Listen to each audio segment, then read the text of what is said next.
This is NHTV2, North Haven Government Television, a service of North Haven Community Television. The following program is brought to you through the support of the Town of North Haven.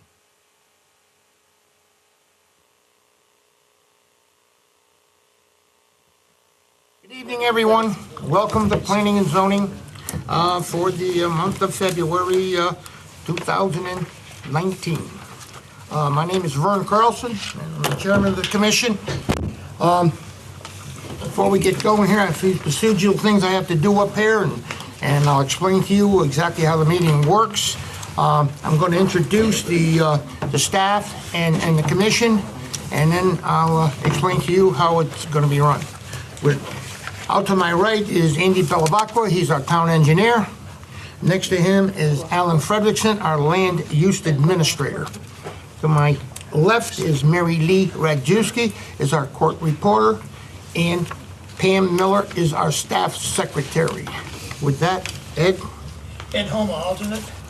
Yeah, Jim Giletti, regular member. Just for a second, though, I just wanted to extend my thanks to the people on the commission. As you all know, I lost my mom last week, and I appreciated the support of all the people on the commission. They showed up, they were there for me, and including the administration. So I just wanted to express my thanks. Teresa Ranciato Vieli, regular member. Ron Penton, Vice Chair. Richard Wilson, Secretary. Okay, we have a few alternates missing tonight, but before we get going here, for those of you who have not been here, the way it works is the applicant will present the application to the commission. Commission will ask any questions that they would like, and when they're through, if it's a public hearing, I will open it up to the public, and for and against or comments or anything you want to know, we will try to address it for you. With that, we're ready to get going. Alan, is there any changes to the agenda? Well, there are two items. Item number 4, P1837, 224 Quinnipiac Avenue is postponed to next month. Also, item number 5, P1844, 332 State Street is postponed to next month. Okay. I think that's all we have. So if anybody's here for those, they will not be heard tonight. At first, we have a couple of 824s. That's a town application that's going to be presented to us. If you want to read that in, Rich. Sure. So P18-27, application of the town of North Haven for the acceptance of Numi Road sewer pump station and its adjoining Numi Road access strip. You want to read the second one in? Sure. And P19-02, application of the town of North Haven for the acquisition of a 1.05 acre parcel of open space land at 311 Middletown Avenue. Can you guys talk a little louder? Use a mic. There's no voice augmentation here. We'll have to do what we can.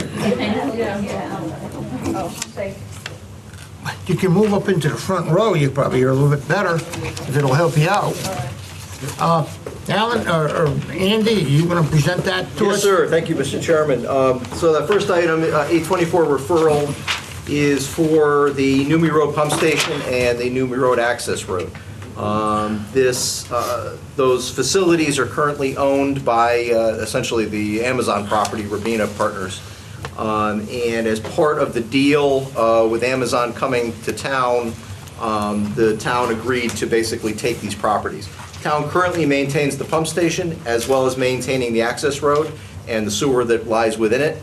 So this is really kind of a formality for the town to formally accept those items that they've been maintaining for probably 30 years now. Okay, so they are complete then? Yes. Okay. Yep. What about the 19-02?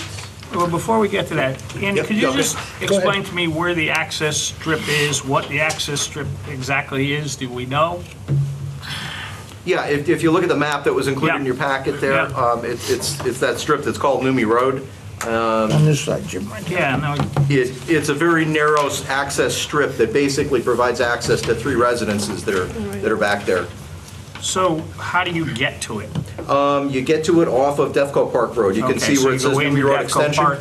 Yeah, it's essentially a driveway that the town has a right-of-way across Right. to provide access for those residential properties that are back there. What, I've driven back there, it's not a very good driveway. No, and the Especially problem as- is that the right-of-way is very, very narrow. Yeah. And it can't qualify as a town road because it's less than 50 feet. It wouldn't meet the state statute requirements for a town road. Right. So we will, basically, like I said, we've been maintaining it forever. This will essentially just allow the town to take ownership of that and just continue to do what we've been doing forever. But this is the access strip to those 3 homes as well, when you go to Defco Park? Correct. That's how they get there, right? Yes, that's correct. Yep. So now we're just officially taking it? Taking it. So Newmy Road Extension, as it's labeled, is that driveway. Yeah, right. Okay, I just wanted to Yeah, understand. previously Newmy Road used to go right straight across the tracks out to Washington Ave. Amtrak, many, many years ago, had an issue with that, obviously, and just another at-grade crossing for 3 houses. So that's when the Newmy Road Extension was put in, and that at-grade crossing was abandoned. Okay. But we still have a sewer that runs through that line that comes out of the pump station, so that's something the town needs to be able to maintain. Okay, you want to tell us about the piece in Monterey here, the P19, you were the, Yep, next one will be Lynn. okay, Lynn, thank you very much. Lynn Sadowski, Director of Public Works for the town of North Haven. I'm here for the Section 8-24 referral for an open space acquisition known as 311 Middletown Avenue. It is owned by the estate of Raymond Neal, and it is an access way as well as a property for the northern part of the Peters Rock Park, as well as the community garden. And it's essentially a 1.05 acre parcel that became available when Mr. Neal passed away. The estate contacted us, and we started to look at it as an open space for acquisition. On 3 sides, it is surrounded by the town of North Haven's land, and on one side, Route 17 for Middletown Avenue. So I'm here before you to look for a Section 8-24 referral, positive referral, to allow the town to acquire this 1.05 acres. And in the Open Space Advisory Committee, we have vetted it, and everybody is in agreement that it is a good property to purchase. It will allow for parking for those people who want to access the Peters Rock Park, northern and western sides, and also who want to access the community garden. We've traditionally had a handshake agreement with Mr. Neal that we will, maintain the access way with some stone coming in, and he allowed us to utilize the property. So now we would take it over formally. We have been using it right along, it's just we're gonna move it now, is that, We would, yeah, there's a structure on the property, his single-family residence, and what we would do is demolish that because it's in a dilapidated state. okay, any questions? Yeah, so what's the process now? This is, you do here, is there already a contract to buy this Jim, property? we have a letter of intent, but for us to move to a purchase and sales agreement, we would have to have a positive referral from this commission, and then I would appear before the Board of Selectmen. Okay, and that's where you discuss price and all that sort of stuff? Correct, yeah. Okay, fair enough. Okay, anybody else? Okay, Lynn, thank you very much. Yep. Alan, you want to act on that now, or you want to act in deliberation? Deliberations. Okay, good enough. P19-03, Rich? Sure. So P19-03 is a zone change application of Timothy J. Lee Esquire, applicant Piper's Farm LLC owner relative to 343 Clintonville Road, map 69, lot 55, plan entitled Zone Change Map 343 Clintonville Road, North Haven, Connecticut, prepared by Malone and McBroom, dated January 2nd, 2018. The scale is 1 inch equals 100 feet, R40 zoning district. Thank you, Tim. Good evening. For the record, my name is Timothy Lee. I am nominally the applicant tonight on this application to amend the map, but I'm here on behalf of a client, Vigliotti Construction, who has a contract to purchase the property at 343 Clintonville Road from Piper Farm LLC. The property itself obviously is located on Clintonville Road. It's about 13.3 acres of property. My client is interested in seeking a zone change to the elderly housing district in order to construct up to 120 units of age-restricted 55 and over housing. The zone is consistent with other similar type uses in the property. For those of you who may not be familiar with the property, this particular property is located next to Tuscan Village, which also happens to be owned by this particular developer. And Tuscan Village is next to Regency Meadows, which is a 55 and over complex developed by Toll Brothers 10 to 15 years ago. In addition, further up on Clintonville Road, you have Clintonville Manor, which is also zoned as elderly housing. So the property, the zone change is certainly consistent with other type uses in the surrounding neighborhood. My client believes, and the town believes, that there is a need for age-restricted 55 and over housing in North Haven. The owner of the property and ultimately my client have been in contact with the First Selectman's office. First Selectman's office has told me that they have received calls all the time from residents who are looking for age 55 and over housing within the town of New Haven, so they can North Haven rather, so they can downsize from their house to a smaller apartment. So from the town's perspective, there is a stated need for affordable housing. As I mentioned, my client also operates Tuscan Village as of right now, and for many years there's been a waiting list to get into Tuscan Village.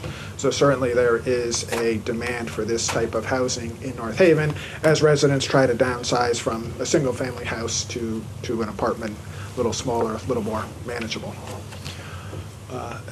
Tonight is the first step in the process. We're here for the zone change. If the commission approves the map amendment, we would come back probably 3 to 6 months with a special permit and site plan in which we'd show how we intend to develop the site. We haven't gotten to that point yet, but if it gets approved tonight, you'll put the architect to work to design the plan.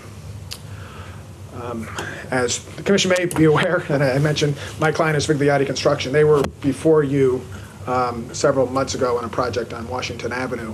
At that point in time, the commission expressed a desire to have a component of affordable housing as part of the project. So in anticipation of that question being raised tonight, I did discuss that with my client. He is willing to offer 10% of the units as affordable housing as part of this application. Okay. Any questions for Tim? Teresa? Jim? Yeah. Jim wants to start. I'll Whoever go wants to this way. start. So convince me why we should do this. And let me put my question to you in terms of, I agree we need affordable housing for our seniors. Market rate housing is not necessarily affordable housing. So tell me how this is going to fit that need that people have to get into someplace they can afford to get into. And why only 10%, which means you're putting us back even further on the affordable aspect of what's required from the state of Canada. All right. I'll take the second one first because it's fresh in my mind. It was 10%, and that doesn't put you any further. I think it breaks even, right? Because Wow. Okay, the 10% but cap. that No, puts I understand. us I right. understand the point that you're making. I just want to clarify that.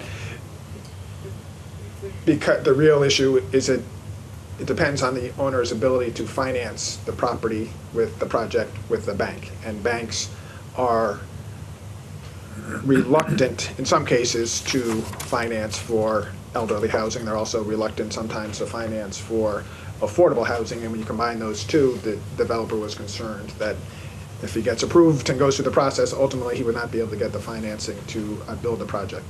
With regard to your first question, I think there is both a need for affordable housing in North Haven, and there is a need for age 55 and over age-restricted housing.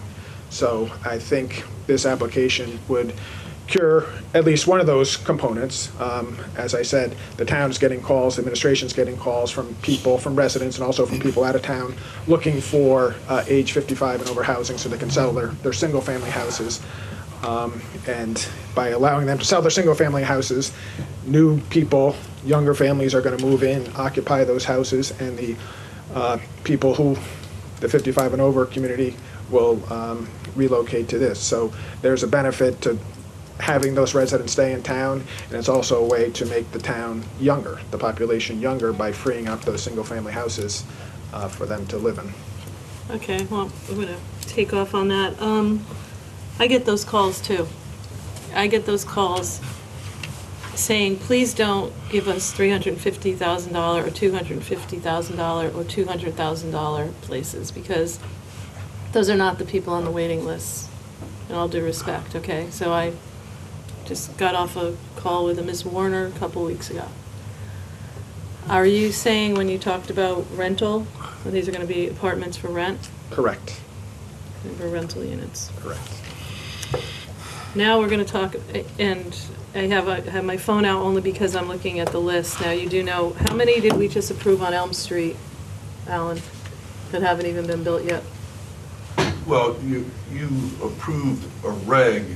Right, to allow up to, That would enable one property to have up to 200 units on it, but there could be, multiple applications after that. I mean, it's a reg change that didn't have a limit. yeah, I'm trying to just think on the book, so that's at least a 200, and then we just did the one up on, we have apartments up on Washington Avenue, and we do have the senior housing at Temple Pines, so, I'm not sure that, A, we need more, B, I'm not sure we should change another residential R40, because that area of town has an awful lot of you can say it fits into the neighborhood, but that's not really the case, because there's R40. I will say it fits into the neighborhood, and I will also agree that the property is surrounded by R40. I will also say, and I know you're in the real estate business, so I would defer to you on some of these issues, but people can't sell their houses right now. They can't sell their single-family houses, and they don't want to sell their single-family houses because they have no place to go to. So this is going to be a benefit to people who want to downsize and right now are currently not able to downsize. It's also going to be a benefit to the real estate market because it's going to free up the inventory of houses that are on the market, whereas if you just say, hey, it's an R40 zone, it's 13 acres, we slap 13 houses on that, you may get somebody to build 13 houses, but can you sell those 13 houses? And are you better off using the existing inventory to house those 13 families and also have the age-restricted apartments that the families who are currently in those single-family houses can move to and still stay in North Haven? Well, you could also make the argument that the people at the R40 houses now their prices are going to go down because they have condominiums or apartment houses next to them. So we can leave that there, because now I have another issue. The fire chief. And I don't think this is people in the audience out there, we've all heard, we keep adding senior housing. That adds to our paramedic calls, it adds to fire calls. I'm worried about that. I'm glad that the selectman's getting phone calls about senior housing. I'm sure he's also getting phone calls about what we're going to do about protecting. So we keep approving things, and personally, from a planning perspective, we are supposed to also be a planning board. We're not planning for that. That's not, I don't think, being good stewards of the town if we just keep approving, and rightfully so. Our administration and people keep talking about, wow, we're growing and it's great. Can't grow without infrastructure. So that is a real concern right now, too. So I'm going to stop talking for a few minutes. Okay, all right, we'll get out to the other side here, Tim, see, you want to take a shot at this, Ron? Refresh my memory, Tim, the apartments that were just approved in Washington, what Correct. percentage affordable was that? 20%. That's what I thought. So why is 20%? And if I remember correctly, there was little to no objection because you said the rate really didn't change much. Correct. So what's the difference here? From that perspective, it's still the same. The de facto, the units are going to be rented at what would be more or less the affordable rates. Really what it comes down to is the ability to get financing to build the project. And there's difficulty getting financing from banks to construct age-restricted housing. And there's also some limitations on the ability to construct affordable housing. And when you combine those two, it creates I don't want to say perfect storm, but a perfect storm to make it difficult to get the financing. again, it's only been about 2 months. What's Right. changed where 20% was not a problem and now it's a problem? Because the difference is, this is an age-restricted 55 and over community, whereas... So that's the difference, okay. Correct. Instead of open to the full market, it's just for, Correct. I was looking for something, okay. So, of the 13.3 acres, how much of that is buildable?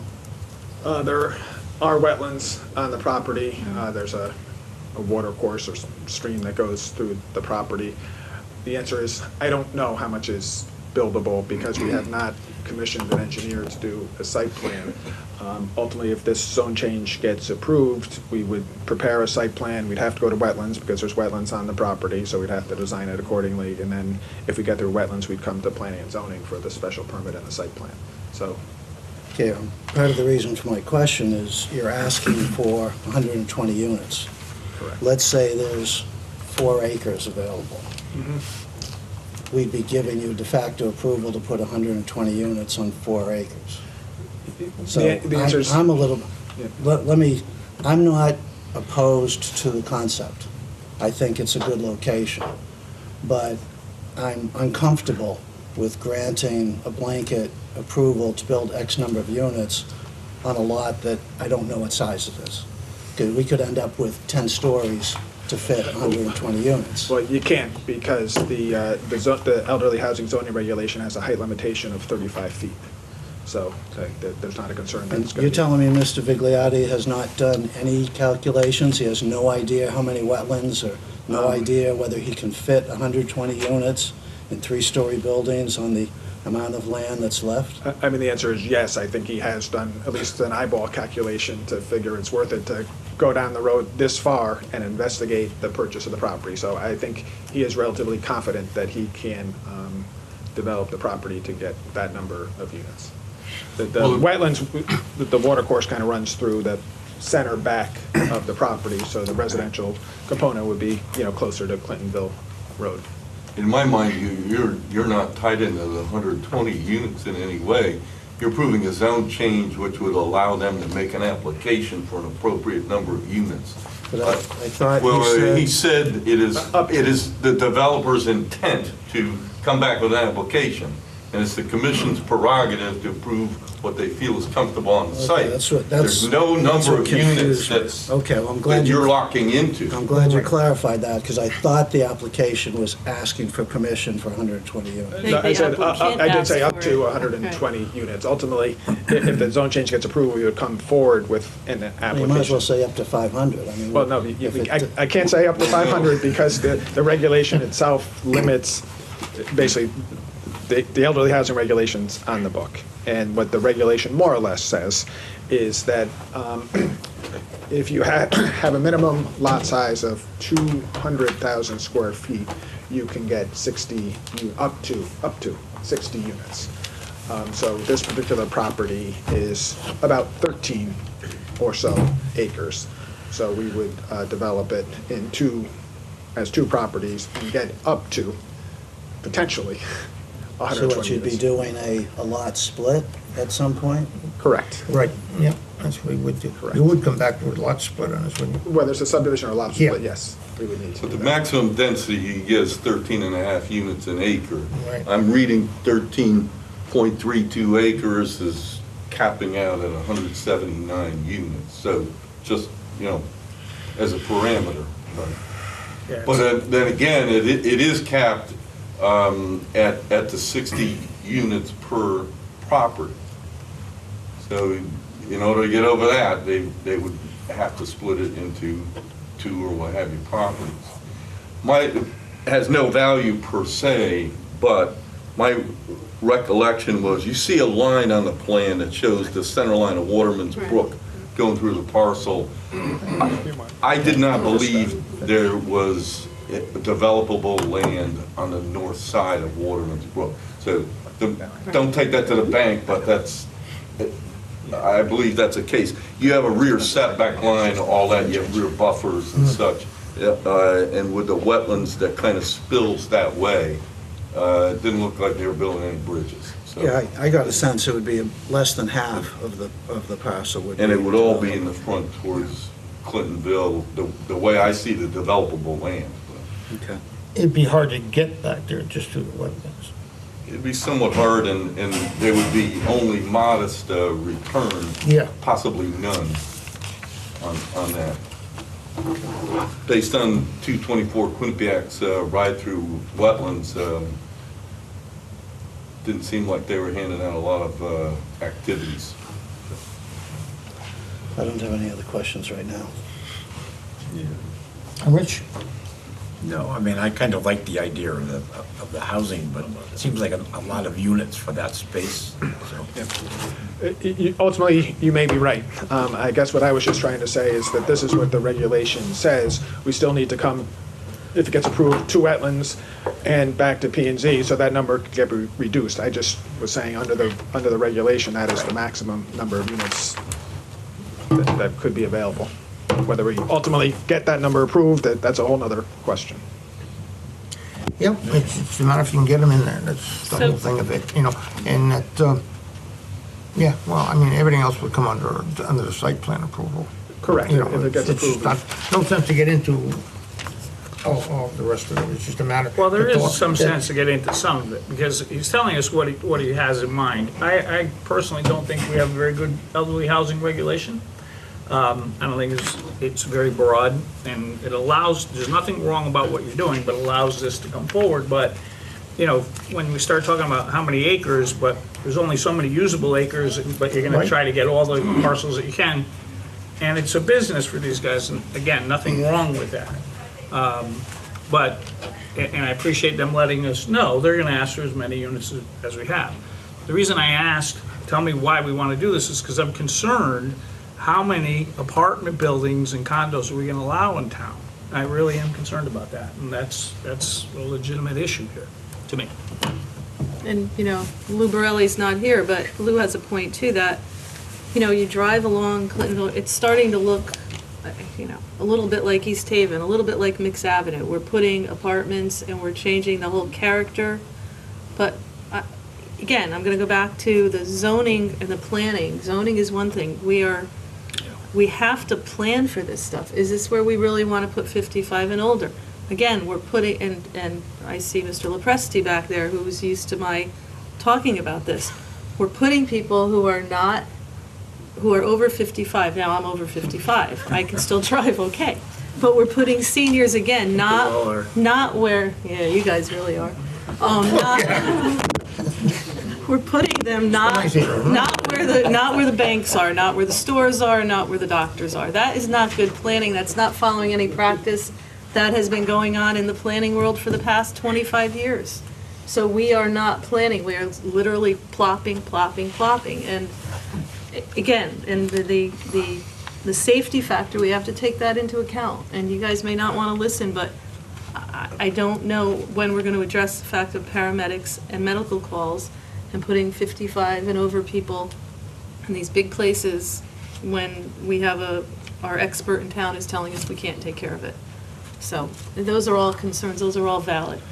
Sure, I think. and I'm not trying to minimize those concerns. I will say two things.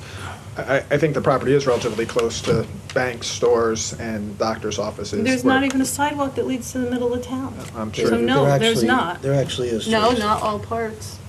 Yeah. Oh, that's right, once you cross Bassett, I take walk it it. back. On There one is a side, you can sidewalk. walk down Clintonville 100%. most of the time. Yeah, 100%.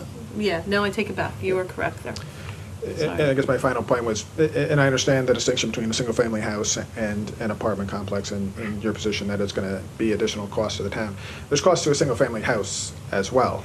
If the property's been operated as a farm for, I don't know how many, 100 years or so, it's going to cease being operated as a farm, and it's going to be put to some other use just because the farm life is not viable anymore.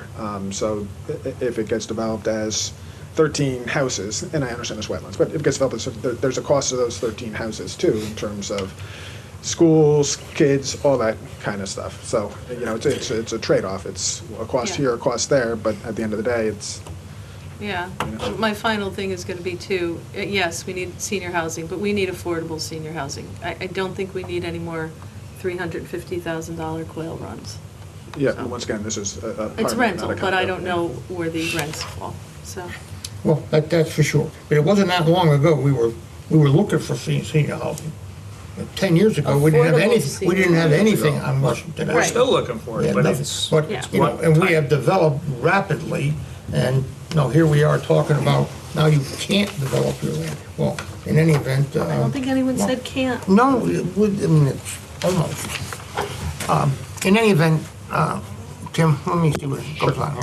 I have a Okay, couple of Sure. frivolous and mundane questions. The first one being, is the existing structure on the property intended to be demolished? Yes. Thanks. The next thing would be, there's an existing house on the corner, the very corner, which is not in the mix. When this proceeds, if it does, is the developer willing to extend the sidewalks off-site to make the connection to the existing sidewalk infrastructure to bridge that small gap of that single-family home? I'll hit on the word small gap. I assume if it's a small gap and he's got his people out there, yes, he would be willing to extend the sidewalk. I don't know, you know, whether it's 1,000 feet of sidewalk or whether it's Looks like 20 feet of sidewalk. 150. Yeah. Yeah. No, thanks for mentioning that, because that would be the one missing gap left to get all the way downtown, so You're right. that's appropriate, thank you. Alan, Nothing further. you're good? Yep. Good enough? Okay. Commissioner, you okay? Yeah, right now. I'd like to hear the Yeah, okay, we're gonna open up right now. Okay, is there anyone here who would like to speak in favor of this application? We're gonna ask in favor, we're gonna ask in opposition, and any questions. So get the appropriate time here and there. In favor, thank you. Step right up, man. Yeah, no, I understood that. Good evening. My name is Kathleen Lindblom, and I live at 511 Elm Street in Quail Run. I did not pay $350,000 for my condominium. I paid far less. My husband and I moved 3 years ago from Silo View Road because we wanted to downsize. At that point, we had been in North Haven for 18 years, absolutely love the town, love everything about it. And we did not want to leave, so we were very fortunate. I am in favor of senior housing, obviously. I'm over 55, but that's not the reason. I think that seniors bring a lot to the town, okay? I'm not necessarily in favor of up to 120 units being constructed, all right? But I recently read a letter to the editor in the North Haven Citizen that said North Haven had a lot of town-owned housing, and Quail Run was mentioned. So for the record, Quail Run is not a town-owned senior housing facility. It is a community of 72 privately owned condominiums, and all of us pay property tax and motor vehicle tax. In addition, our association also pays property tax on the land and the community center there. Okay? We don't get any benefits from Public Works. You don't come in and plow the roads for us. You don't pick up our trash or our recycling. We don't take part in the bulky waste pickup that the town offers. We don't rake our leaves to the curb for the pickup. Obviously, we're not putting any kind of a burden on the Board of Education. We all patronize local businesses. And I'm just here to express, I wanted that cleared up because there's a lot of residents at Quail Run who saw that letter and are really, really upset that we're being miscategorized as being town-owned senior housing. If I'm not mistaken, if you can do affordable senior housing, it helps with the keeping or meeting the goal of the percentage of affordable housing. I'm just trying to look and make sure I don't want to just stand up here. All right. I think you've all made really good points tonight. You've asked some really, really great questions. And I understand that the fire chief is saying we might not necessarily be able to handle medical service, but no one has a crystal ball. You could build 10 single-family homes and have more calls there in a year than you could in any facility. Yeah, I understand that, either way, you don't know, but you don't know. But if you're looking for people who support the town, patronize the town businesses, pay their taxes, and are not that big of a drain on the town services, then I think it's a very good idea. And again, I'm not saying 120, but I think it's definitely worth the consideration. I am in favor of it. Thank you. Thank you. Thank you. Okay, is there anyone else like to speak in favor? In favor? I will just point out for the record, Mr. Chairman, that the members of Piper Farm are here. Sharon Leddick is going to address the commission, and her brother Richard is here as well in support of the application, obviously. Certainly. Thank you. As many of you know. Want to state your name, please? I thought I was introduced. My name is Sharon Piper Leddick. I'm the daughter of George Piper, well known to very many North Havenites. After my dad died, we were actually... Excuse Can you me, hear could me? you speak up a little bit? They're having a really hard time hearing. That microphone doesn't go to them, it just Yeah. goes to the recorder. Even if you go like this, it doesn't work. Okay, well, you can face that way. No, go for No, You have, no, jump. you do No, we have gotta to hear hit you. the microphone. Sharon, fine. yeah. Sharon, go right to the microphone and just talk. Yeah. My voice will break, and I got a lot to say. That's all right. All right, so I can go over here. How's this? Well, you do have to be at the microphone. You can turn it. There you go. Okay, how's this? Okay, we all good? Can y'all hear me? Yes. I'll try to rotate. Thank you. as I That's all right, speak. we'll be able to hear you. Anyway, y'all, my name is Sharon Piper Leddick. I am one of the owners of Piper's Farm LLC. I am the daughter of George H. Piper, who was fairly well known to any longtime North Havenite. My dad always believed in the beauty and the preservation of the farm, and that it was a great way of life. So after Dad passed away, actually none of us could really think very well for over 5 years. It was a major loss to lose my father, and I think it was a loss for the town in general. But life is life. There's certain parts of life that we cannot anticipate, and there are other parts that we can. What we can all anticipate is aging.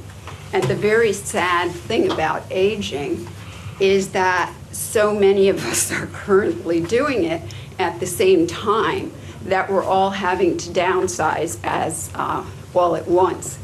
I was actually surprised to read in the paper that 50% of North Haven's residents were technically senior citizens now. That basically means that half the homes in North Haven, if everyone were to stay, would have to become elderly apartments or something smaller that these people can live in. Now, my understanding, and I could be wrong, I'm probably going to need some water, is that these units are going to be made so that people can afford to live in them. People who live in North Haven right now.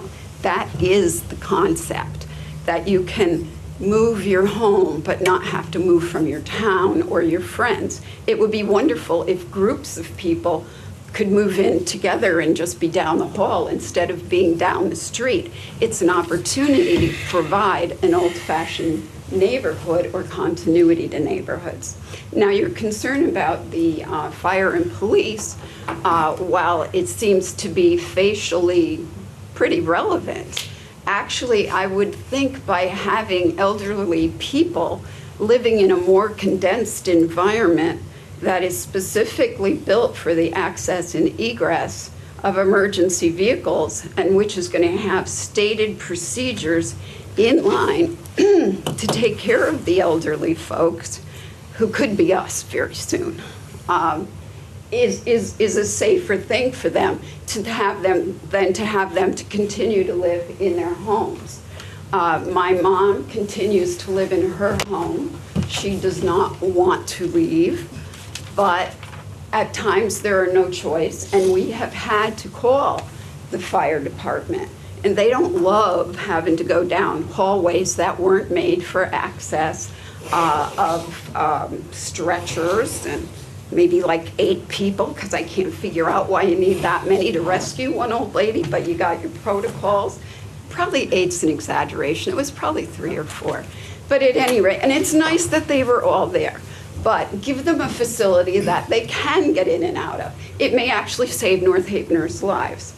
As for tax concerns, we labored over that. I mean, yes, we could have decided, oh, well, let's just put up a Kmart or, something else. We'll get the zone changed to commercial. Oh, or we could still go ask Amazon if they'd like to put up a nice headquarters building over there. But right now, we're not. But the point is that we wanted to try to preserve some of the essence of the farm. I don't know where everybody's talking about 4 acres from. The house, the other piece of property that was alluded to, is my mother's home. And certainly, if Mr. Vigliotti comes up with a plan that makes us happy, then we can definitely deal with them on the sidewalk. The home, although old at the time that my family bought it, quite old actually, is not of any historical significance other than it's interesting. So that is something way in the future to be worked out. But a lot of the land that you see, we call it the land where the farming was actually taking place. That land is dry. We did have some maps drawn before we even went into this because we needed to understand what was there to be worked with. Excuse me. And although I didn't bring anything with me tonight, it's essentially everything that I guess would be on the Clintonville Road side of the little tiny brook that goes in there. Also, what everybody who just drives by should know is that all those huge green trees are actually on the farm property, so that's part of the dry part of the land.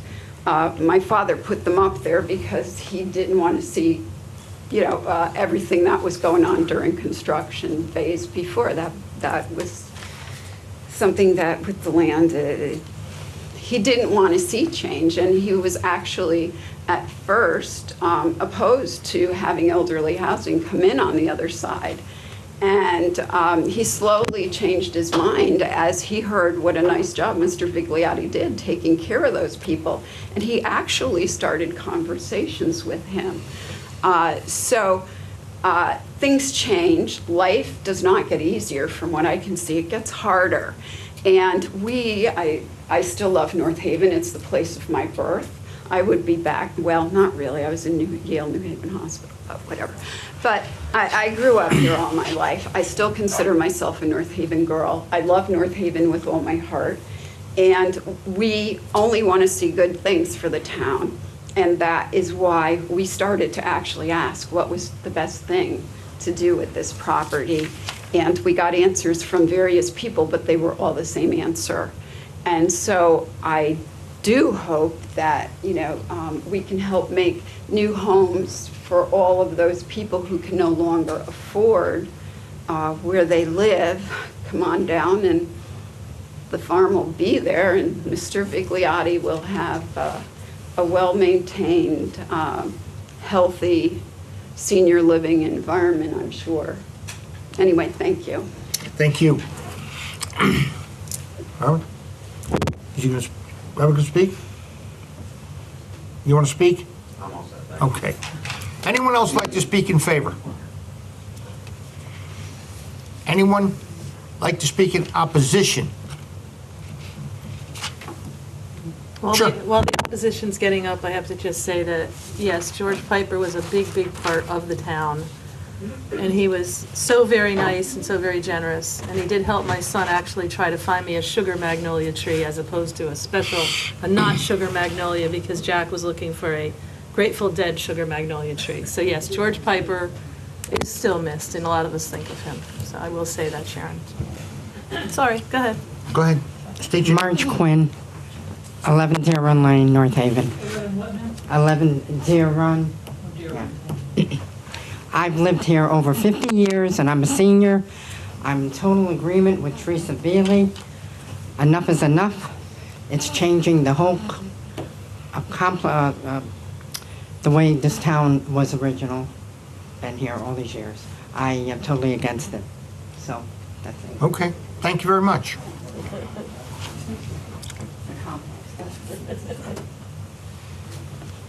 Anyone else? Wait a sec, 1 second, Mary, just let me get back to you. Anyone else in front here? Okay, Mary, come on up.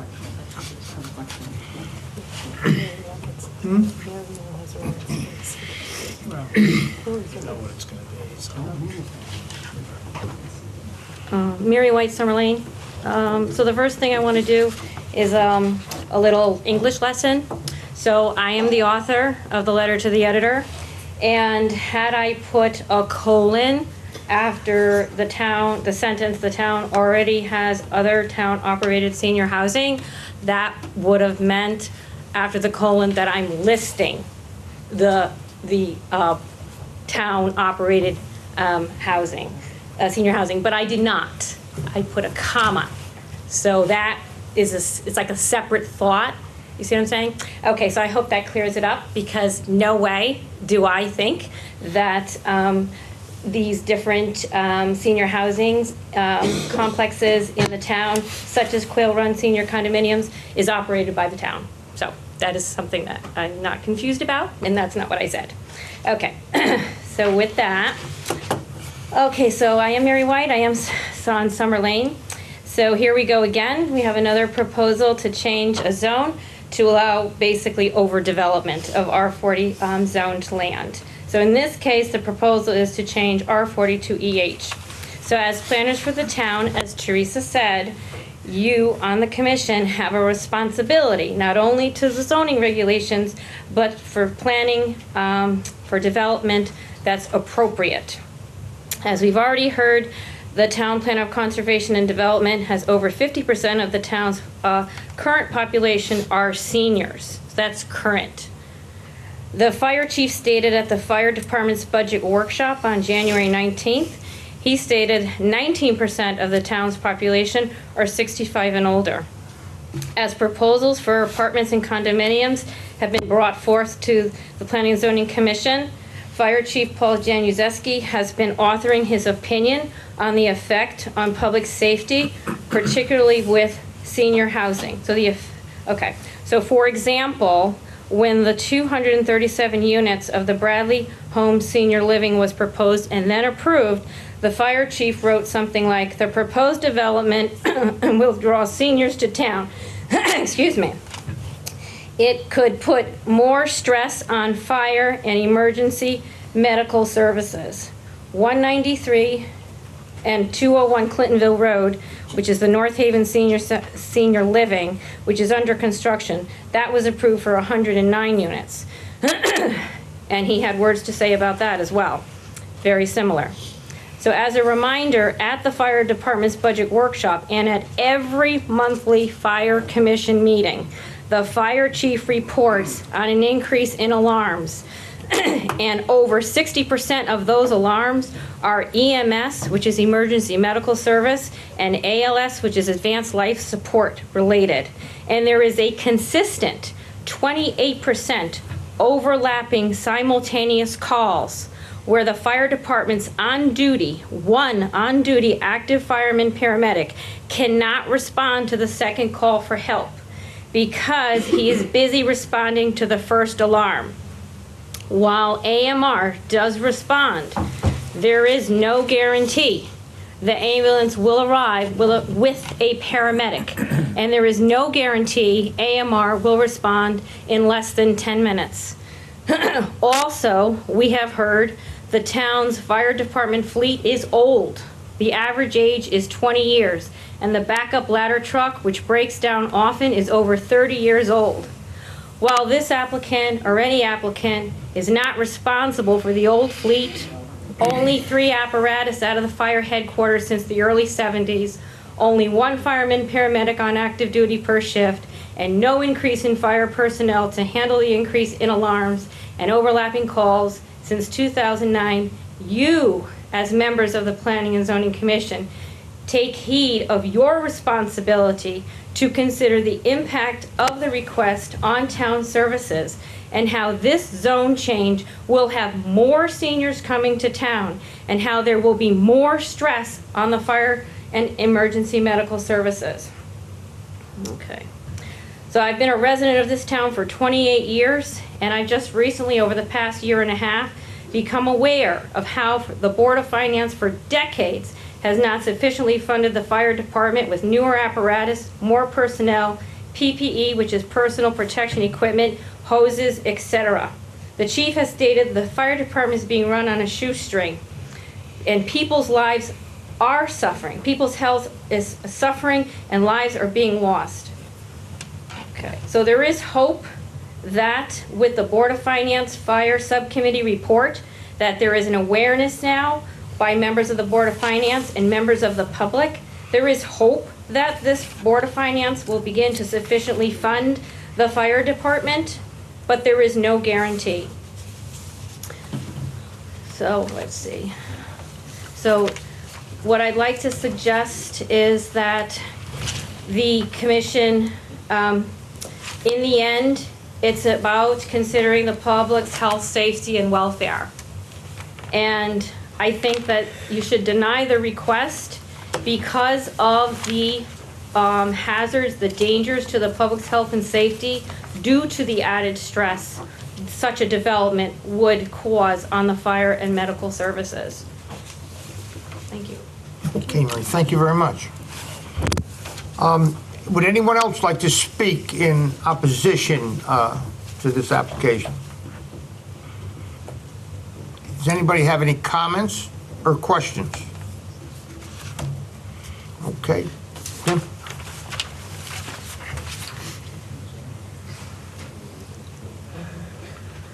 Now, it does look like the commission has a decision to make as to how they plan the future development of this property. I think it's clear from what Sharon Leddick had said that her father has passed away some time ago. It's not going to be operated as a farm, and at some point in time, somebody is going to develop the property. Long before they contacted my client, the Pipers went to the town and they discussed options for the property. And as Sharon said, what they kept hearing was the property would be a great place for age-restricted housing. And we believe that it would be a great place for age-restricted housing because it's consistent with the other properties in the neighborhood. And as Sharon also pointed out, it's going to be new construction. So when and if emergency apparatus is necessary to visit a resident, they're going to have the access, they're going to have the means, they're going to have the elevators, they're going to have the ability to get into this unit. Whereas if it's a single-family house in the 1940s or 1950s, it's going to be more difficult to extricate somebody and give them aid than it would be in a new building that's built to current codes. So I think that's something that the commission should take into consideration as well. There's been a lot of talk about the fire marshal and fire chief and whether emergency services, whether the town has enough resources to provide emergency services. The only person we haven't heard from, quite frankly, is the fire chief. And my guess is normally he doesn't get involved in reviewing an application until there is something to review, until there's a plan that says we're going to put X amount of units, they're going to look like this, they're going to go here, then the fire chief and the fire marshal will comment on the application. So all we're asking for is the opportunity to get to that stage. We're asking you to approve the zone change, let us come through with an application. We believe we can satisfy the concerns of the fire marshal and fire chief one way or the other. If we can't, then I'm sure you're going to deny the special permit application. But I think that's a discussion to have at the time that there's actually an application before you, not right now when we're just talking about a zone change to the regulations. Let me just respond to that a little bit. The fire chief did say, when we were talking about the Bradley home, which was not yet saying how many units, did say our department is overstressed. And in that discussion, the applicant said that they might have a private service or something to address that issue, and that we would get into when the time came. And let me just, because people, especially watching, may have heard out there, and I'm not here to argue with Mrs. Leddick, but she could have proposed a Kmart there, but a Kmart would never have possibly gone in there. It's zoned R40, so you can come in with any proposal you want, but it is, some things are, that's beyond unlikely. That wouldn't happen, it just wouldn't happen. I just want to make that clear, that really wasn't, it's not like, okay, it's this or a Kmart. That's all. Okay. You good, Jim? I'm good. Okay, Thank you. go ahead. Okay. Really, other than that, I have nothing further to address the commission with. Once again, we're just asking for the zone change. We're asking for the opportunity to come before you with a fully designed site plan in 3 to 6 months to show you how we can potentially develop the site. I would ask you to reserve your comments regarding the technical aspects of the application, the fire, the police, all that kind of stuff, until there's actually an application before you that we can address the nuts and the bolts of those issues. Right now, it's just the zone change. If you approve the zone change, I can tell you, most likely, we are going to come before you with an application. I can't tell you what that application is going to look like, because one, we have to figure out where it's going to fit on the site. We're going to have to go to wetlands, and ultimately, we're going to have to go before the Planning and Zoning Commission. And I think at that point in time, we'll be in a better position to address some of the questions and issues you raised tonight, because they're more appropriate for a site plan. Okay, thanks. Any questions from the commission? I'm all set for right now. I'm all set for right now. Good. Teresa? No, thank you. Good. Ed? Staff? No. Okay. Anyone else, anything to say? I'm gonna let you have one shot at it. No, yeah, step forward, miss. I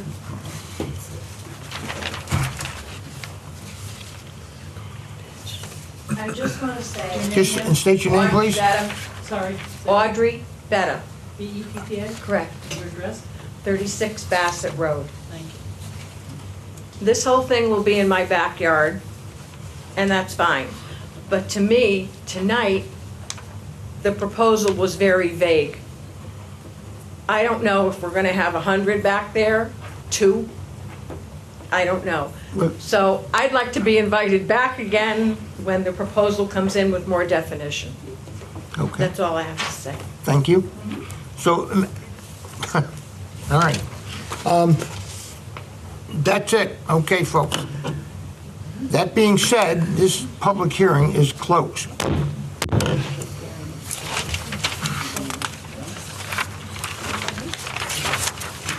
Okay, we're gonna move on to site plans, I believe, yes. And we're gonna take P 19-01, and then the Nelk Company on 400 Sacker Point Road. Mr. Chairman, you're going to take the CAM with the site plan? for it? Yes. What was that? Ask people if they're gonna talk. Yeah. Yeah, folks,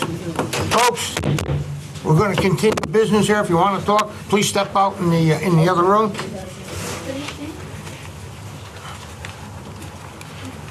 I'll give you a minute to clear the room. Bernie, just wait a minute or two here.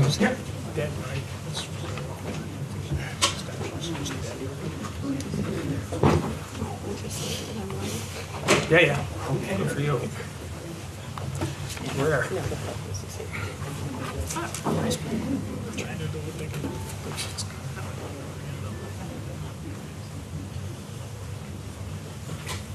Okay. I guess. What are you looking for, glasses? You want cheaters? Good evening. Good evening, Mr. Chair and members of the commission. For the record, my name is Bernard Pellegrino. I'm an attorney with the Pellegrino Law Firm. My address is 10 Marlborough Road here in North Haven, and I represent the applicant, which is Nicklin Corporation, and Bruno Cerasi is here with me representing Nicklin. Property owner is Metler Realty LLC. So you may recall that about 1.5 years ago, Mr. Cerasi and I were here to get a change of use for this, for the property that he rents in the rear of the long building that's perpendicular to Sacket Point Road. And we got that change of use for his metal fabrication shop conditioned upon coming back with a site plan for the site, because at the time there were some uses that might also need classification and uses that are approved for the site, and there were questions about other issues relative to the site. And we did file an application and we had a hearing on it. There were some additional information that you requested. And we've been trying to work with our landlord, who is the owner of the site, to update the site plan and further retain the services of the site planner, who is Fuss & O'Neill, who had historically had done work on this site for the owner for previous applications. And we were finally able to update the map. We withdrew the application because we ran out of time, and we subsequently refiled it. And I know many of you were anxious to get us back here with the updated map, which we have before you. Our client has now picked up some additional area on the within the building for its use, and a number of tenants that we had shown on the previous plan, one of which who had been in this site closer to Sacket Point Road and had some outdoor storage, which at the time you weren't really happy about. It was a scaffolding company. And one of the other, I think, truck rental companies that had space here have subsequently left. So they're not included on the plan. And so we've updated the uses. We recalculated the parking. There's a lot of parking area on the parking spaces on this site. So I think with the number of tenants we have, parking really is not an issue.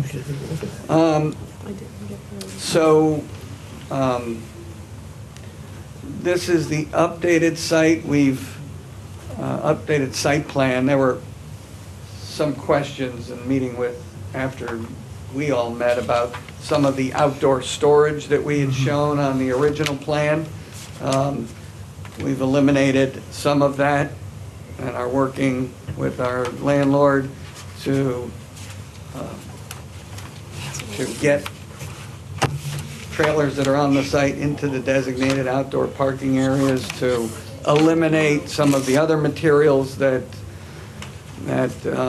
staff and other members of the town staff, particularly the Blight Commission, have raised some concerns about. Some of that outdoor storage area, which is under the control of Mr. Sarasi, has been reduced, but we haven't quite completed the removal of some of the material in the back of the site. I was on the site today. In my opinion, some of these areas look a lot better than the last time I was on the site. This area in the back, which you really don't see from the street, still working on that, and we're committed to, I think there's a meeting a couple of weeks with staff from the various boards to revisit some of those areas, so we're still working on that. Happy to answer any questions. I know there's been some comments from the staff, and we can go through those if you'd like. Why don't you go through those, Bernie, before we Okay. dump them to the commission? One of the things that I wanted to point out, and I think we talked a little bit about this last time, and it's related, I guess, to both the site plan and the CAM. But the town engineer, Jonathan Bodwell at the time, before he left, and I went through, I think, 5 or 6 previous applications relative to this site going back to the mid to early 80s. where previous CAM applications were approved and accepted, which did not show any wetlands, any inland wetlands on the site. We've basically dovetailed off of all of those prior approvals and are not showing inland wetlands. We do call out the tidal wetlands, which are in the back. So comment number 2, verification of the historic acceptance of no inland wetlands is something that we would hope that you would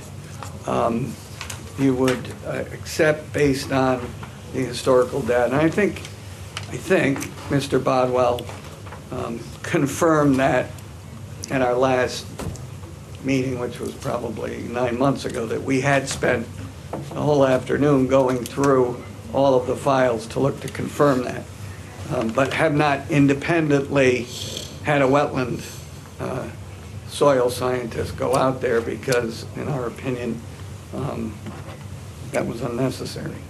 The comments talk to the removal of the miscellaneous trucks that are inoperable and the organization of some equipment, so we are working on that.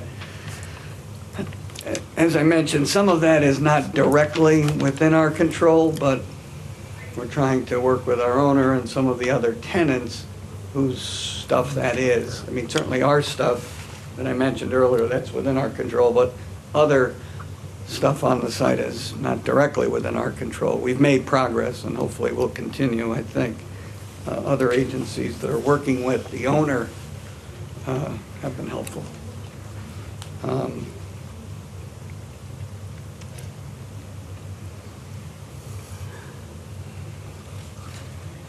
I had a question for Andy on the flood mapping. I wasn't able to talk to our engineer, but on your first item number 1, I guess, what would you be looking for there? Well, they clearly digitized the flood limits based on the firm mapping, and that's not the correct way to represent it on the site plan. Since you have a detailed site plan with contours, the flood elevation, the regulatory flood elevation, should be basically plotted based on the contours on the site. That's the proper way to delineate that. Is it 9? Let's say it is 9. It's 9, okay. So you can tell right away, when any place you see that flood elevation crosses a contour line, you know it's not correct. So. This one? Yeah, possibly. It's the one that should be outside the site too. So instead of calling it out there, have it follow. It's just got to follow the contour. Gotcha. We're not proposing any construction or any new activity. A lot of this is having to do with codifying and getting a description of the different tenants and the uses for the purpose of identifying the tenants on site. So there were some questions about pavement and miscellaneous curb repair. We're not proposing any, but I guess we may have that discussion.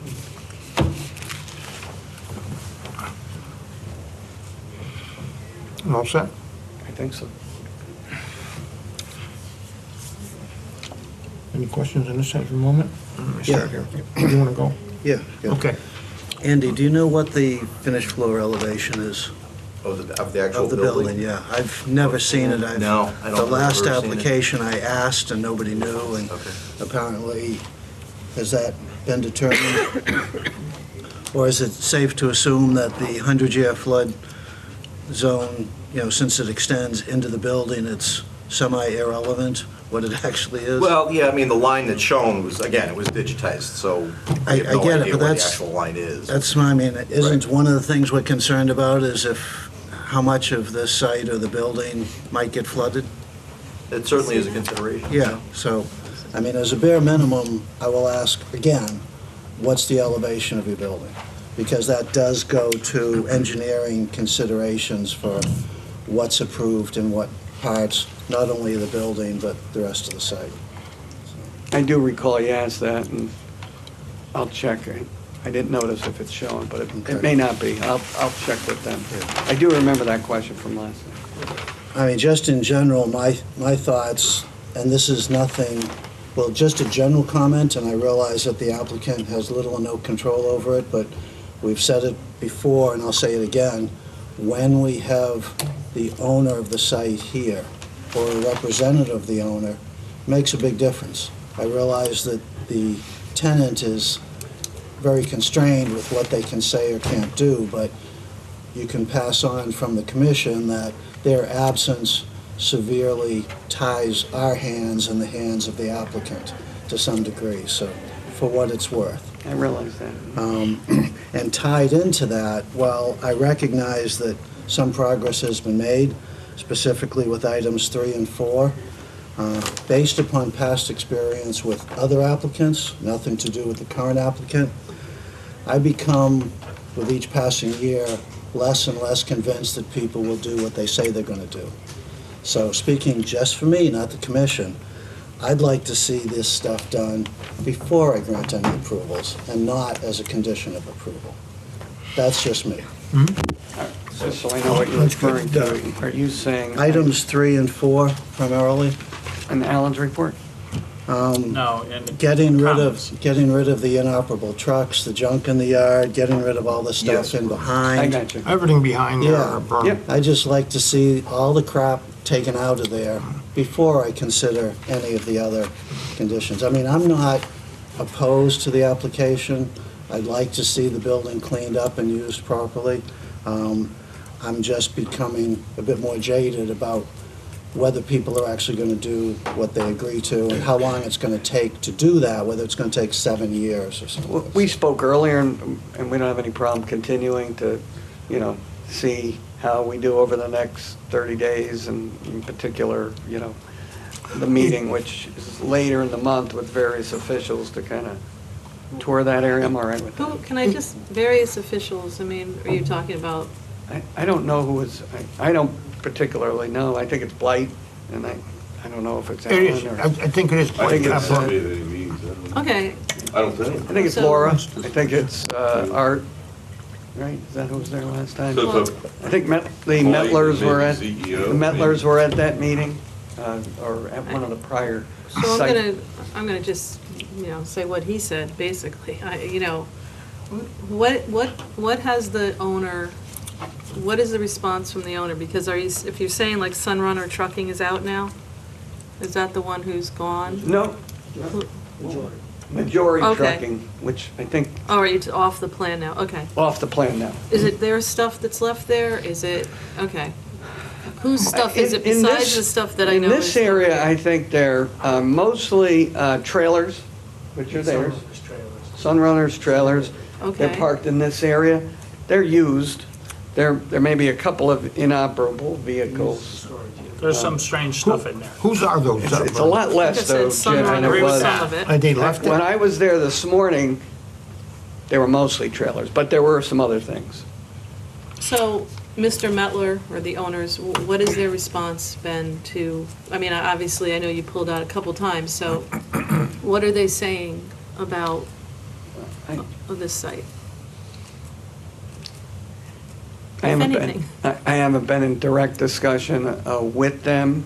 I did write them after we were here and said you'd like to see them, maybe come to the meeting, and then the applicant didn't really respond to me other than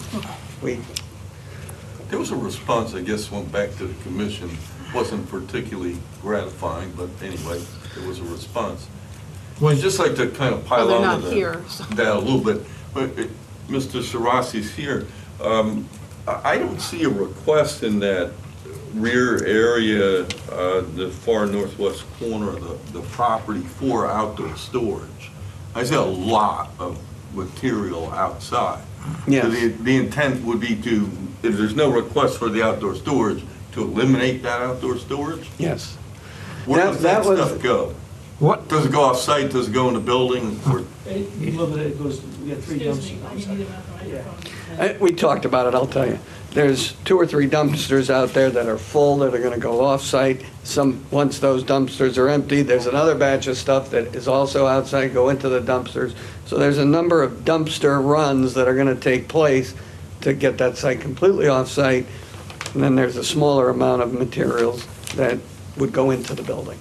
So because of the comment previous, it was very clear that we weren't going to permit outdoor storage here because of the proximity to the tidal wetlands. We have taken that area for outdoor storage off the map. We just haven't completely eliminated all the outdoor storage So your area. request for outdoor storage is basically runs just along the side? Here in the middle. Well, no, the request, I mean, I'm looking over here. Oh, that's unusable storage, I'm sorry. I'm This is sorry, within I the see building. this, okay. It's right here. Right, over here. Teresa, and then Bruno has some trailers and trucks parked here Okay, in front. Sunrunner has trailers here. and trucks here. And then there's another area here for some truck parking. Right now, that area has 2, those are the skateboard things that someone abandoned. They've been fixed. They're going to be donated. Those are going off. Those are right here, right now. They look like metal ramps.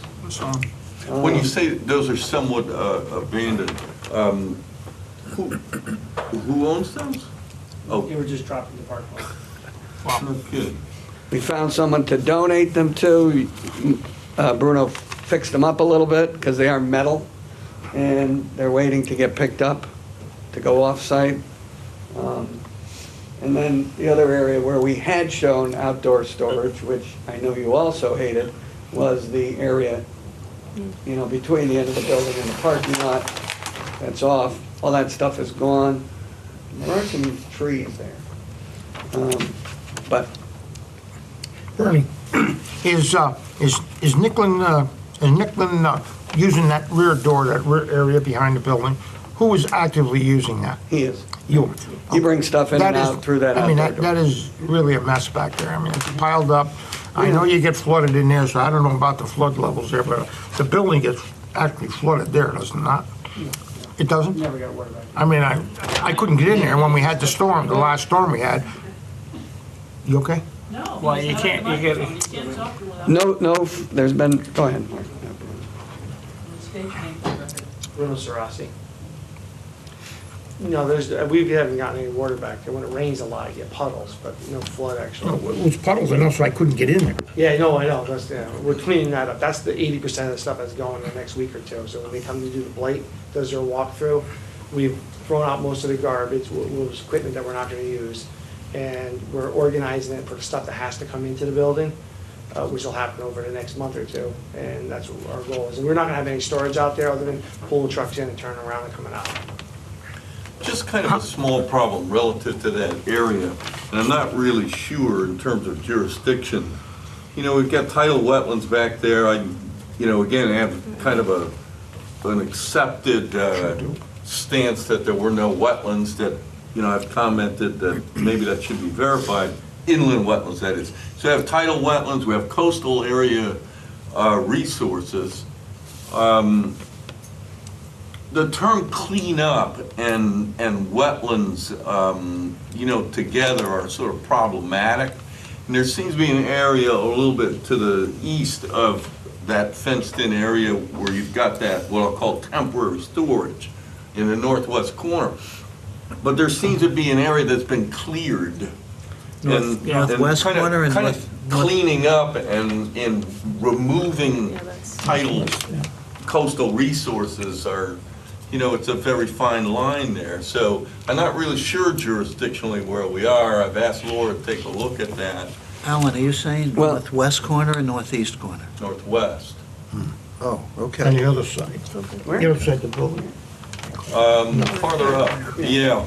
But if you drop down from the area you just pointed to, right in right there. In that particular area, it seemed to be cleared. So I'm, like ground cleared, like ground. yeah, like dirt, like bare dirt. If I can use Mr. Bevilacqua's term of death, if you will, it's soil. So thank you. Yeah, you're welcome. But it was devoid of vegetation at this point. I would just caution against doing too much more of that. It'd be good to deal with the material that's being stored out there. I would say that the Nicklin trucks, you're in kind of a fine line in the very front along Sackett Point Road. We're not really permitted to have outdoor storage in a front yard. If you can get that proposed area beyond the setback, it's partly beyond the setback. This one. Yeah. Let me just jump in here, because I want to do a couple things. One, I want to second what Ron was saying, is like, listen, I'm not comfortable saying we're going to approve this and we're going to hope this is going to get better later on, because when it gets approved, I don't know that we'll see anybody again. Let me second what Teresa's saying. I would like to see the owner here, because I'm very concerned, and it is better, but better is not good. I mean, I drove back there, where Bernie's talking about, there's a lot of stuff. Where this big storage area is, there's trailers, but there's some house trailers, there's some strange stuff in there, there's equipment. I think before we approve it and say this is okay, we need to know these things are being addressed. And for me, too, we have a bunch of storage areas, but there's no definition of what can go in there. And we're pretty cautious about that now, because we don't want to just say, oh, this whole thing could be storage, and next thing we know, we have used cars or whatever. I know that's not your intent, and I know you're limited, but we're coming in and we're saying, okay, we've got this problem, we got this problem, we got a wetlands problem. We're a long way, in my opinion, from saying this site plan is okay. And I just want to say that we need to really, okay, it's better, but better is not necessarily good. There's I think we have to say what the storage is gonna be. If we're gonna clean up the site plan, and I know you're restricted by the owner, and I don't know what to do about that. We didn't know what to do about it a year ago. But I don't see any way we can come in here and say, okay, this stuff's all okay with all these questions, and the questions certainly where Alan is saying, what did we clean up over here, whether it's in wetlands or not in wetlands, that's all gotta be resolved before you come to us and say we can approve this, just so that.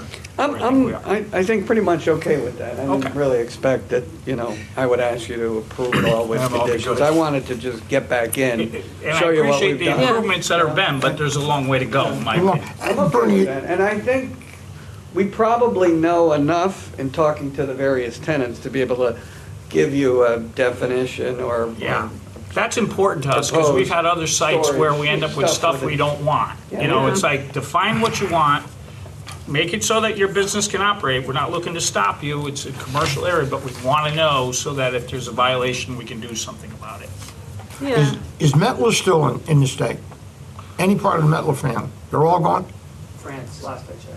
I'm sorry? They were in France last I checked. Well, they do have flights. They have flights. You want to get up to them? They have a representative on site. Okay. Yeah, well, they're in France, okay, well, then it's pretty hard to speak to them. Because the other thing is, let me just, the New England reuse, you guys need signage. I mean, I know that people want to use this, so, I agree with these, I just can't approve this either. We just need something else, but I'd like to keep everyone here. I don't want to see people moving out because it's not what they need, and I know people can't find New England reuse half the time, so, they've talked to me personally. And I hope Blight takes care of this. How many tenants do you have on that property? Three. Six? Three. Oh, three, I'm sorry, three different tenants, okay. Two of these are Nicklin. You. Yeah, New England Reuse and Sunrunner. And the trucking company. And Sunrunner, the use was approved, the outdoor storage was not. Well, that's the point. That's the So whole we thing, need to yeah. define if they want that, and if it's part of the site plan, we need to define it.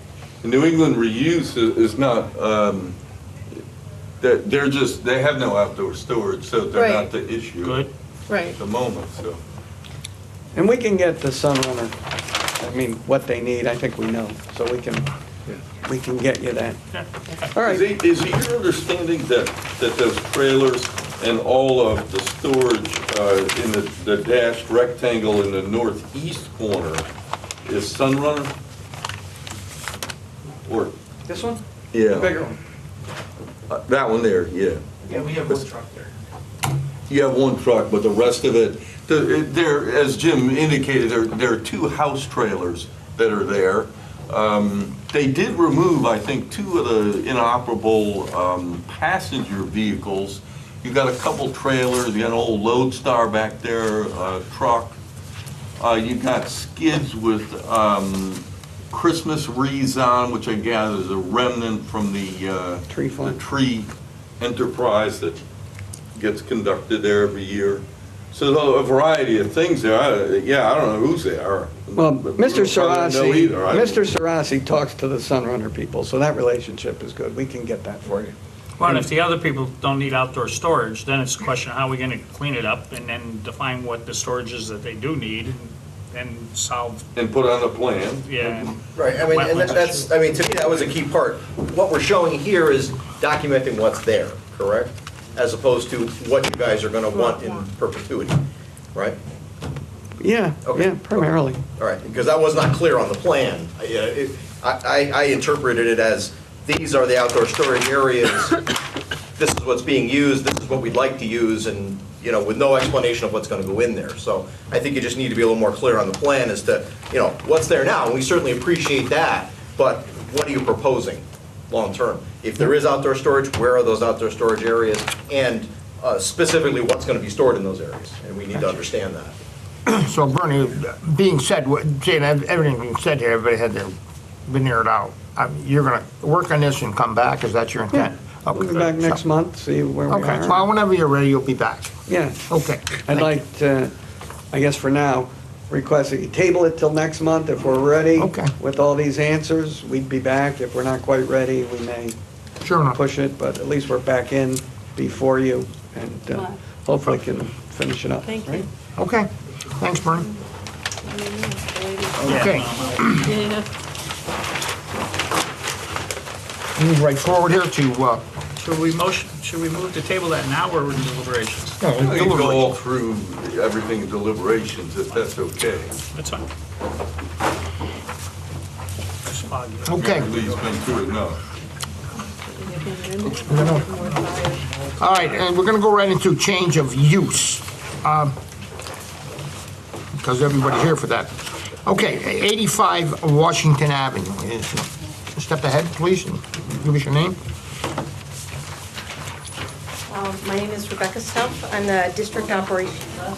Stumpf, S-T-U, M like Mike, P like Peter, F like Fred. Rebecca. I'm the district operations coordinator for H&R Block. We have an existing office at 85 Washington Ave, and we have it open for tax season, 7 days a week from January 2nd to tax day. We would like to use it for training for employees and incoming associates from September to December. Okay. Okay. You? No questions. Okay. Good enough. Thank you. Okay, 462 Washington Avenue. Is there someone here for that? Sure. Give us your name and just give us a brief, what you're going to do there. Okay, it's SAMAR Richardson. I already have an existing business, Hello Gorgeous, at 630 Washington Avenue. I would like to relocate that to 462 Washington Avenue for a hair salon. Mm-hmm. You're going to move a hair salon in there, are you? Yes. You're going to move from where you are down to this site? Correct. Okay, so Correct. pretty much straightforward then? Yes. Yes, okay. Thank you. Any questions on this? No. This is Thank you. 462. 462, right? There are 2 at 462. This is the first one. There's 2 This sides to is that. Yeah. Hello Gorgeous. Hello Gorgeous, yes. Are you okay? But you said it's a hair salon? Yes. Yeah. Why does the application say personal training and physical? No, that's the second That's the one. next It was the one. same There are 2. address. All right, sorry. Okay. The other one came in the I first did that package. too. Yeah, there you go. I did the Okay, same No thing. problem. we got another one for 462 Washington Avenue. I found my way back. I never did.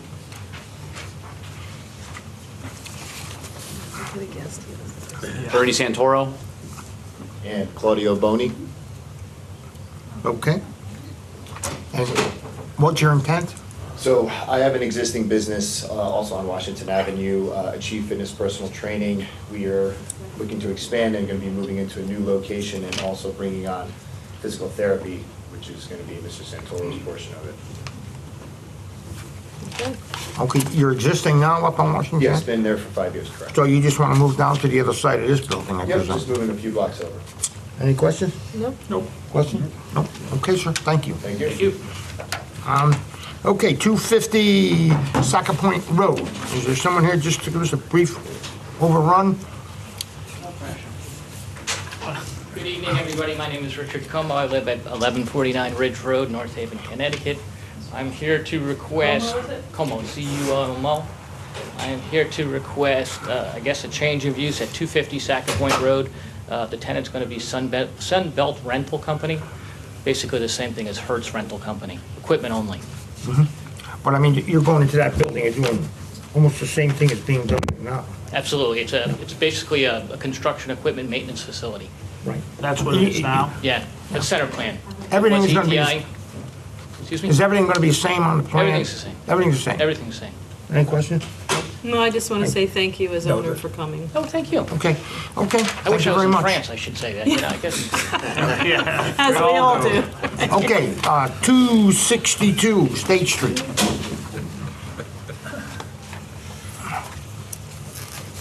Ray Pantalina.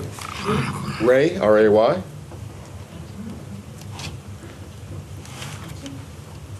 On 262 State Street, we currently, the building is zoned retail. I have 3,000 square feet that I'm proposing to go to office space. Okay. And I'm requesting a change of use. You want? We got copies. We're pretty much set for it, really. You're just going to change from, Retail to office. right, so actually, it's a Less. little more liberal to what you're going to. Right. Any questions? No, thank you for coming. Any too. questions? Okay, sir, thank you. Okay.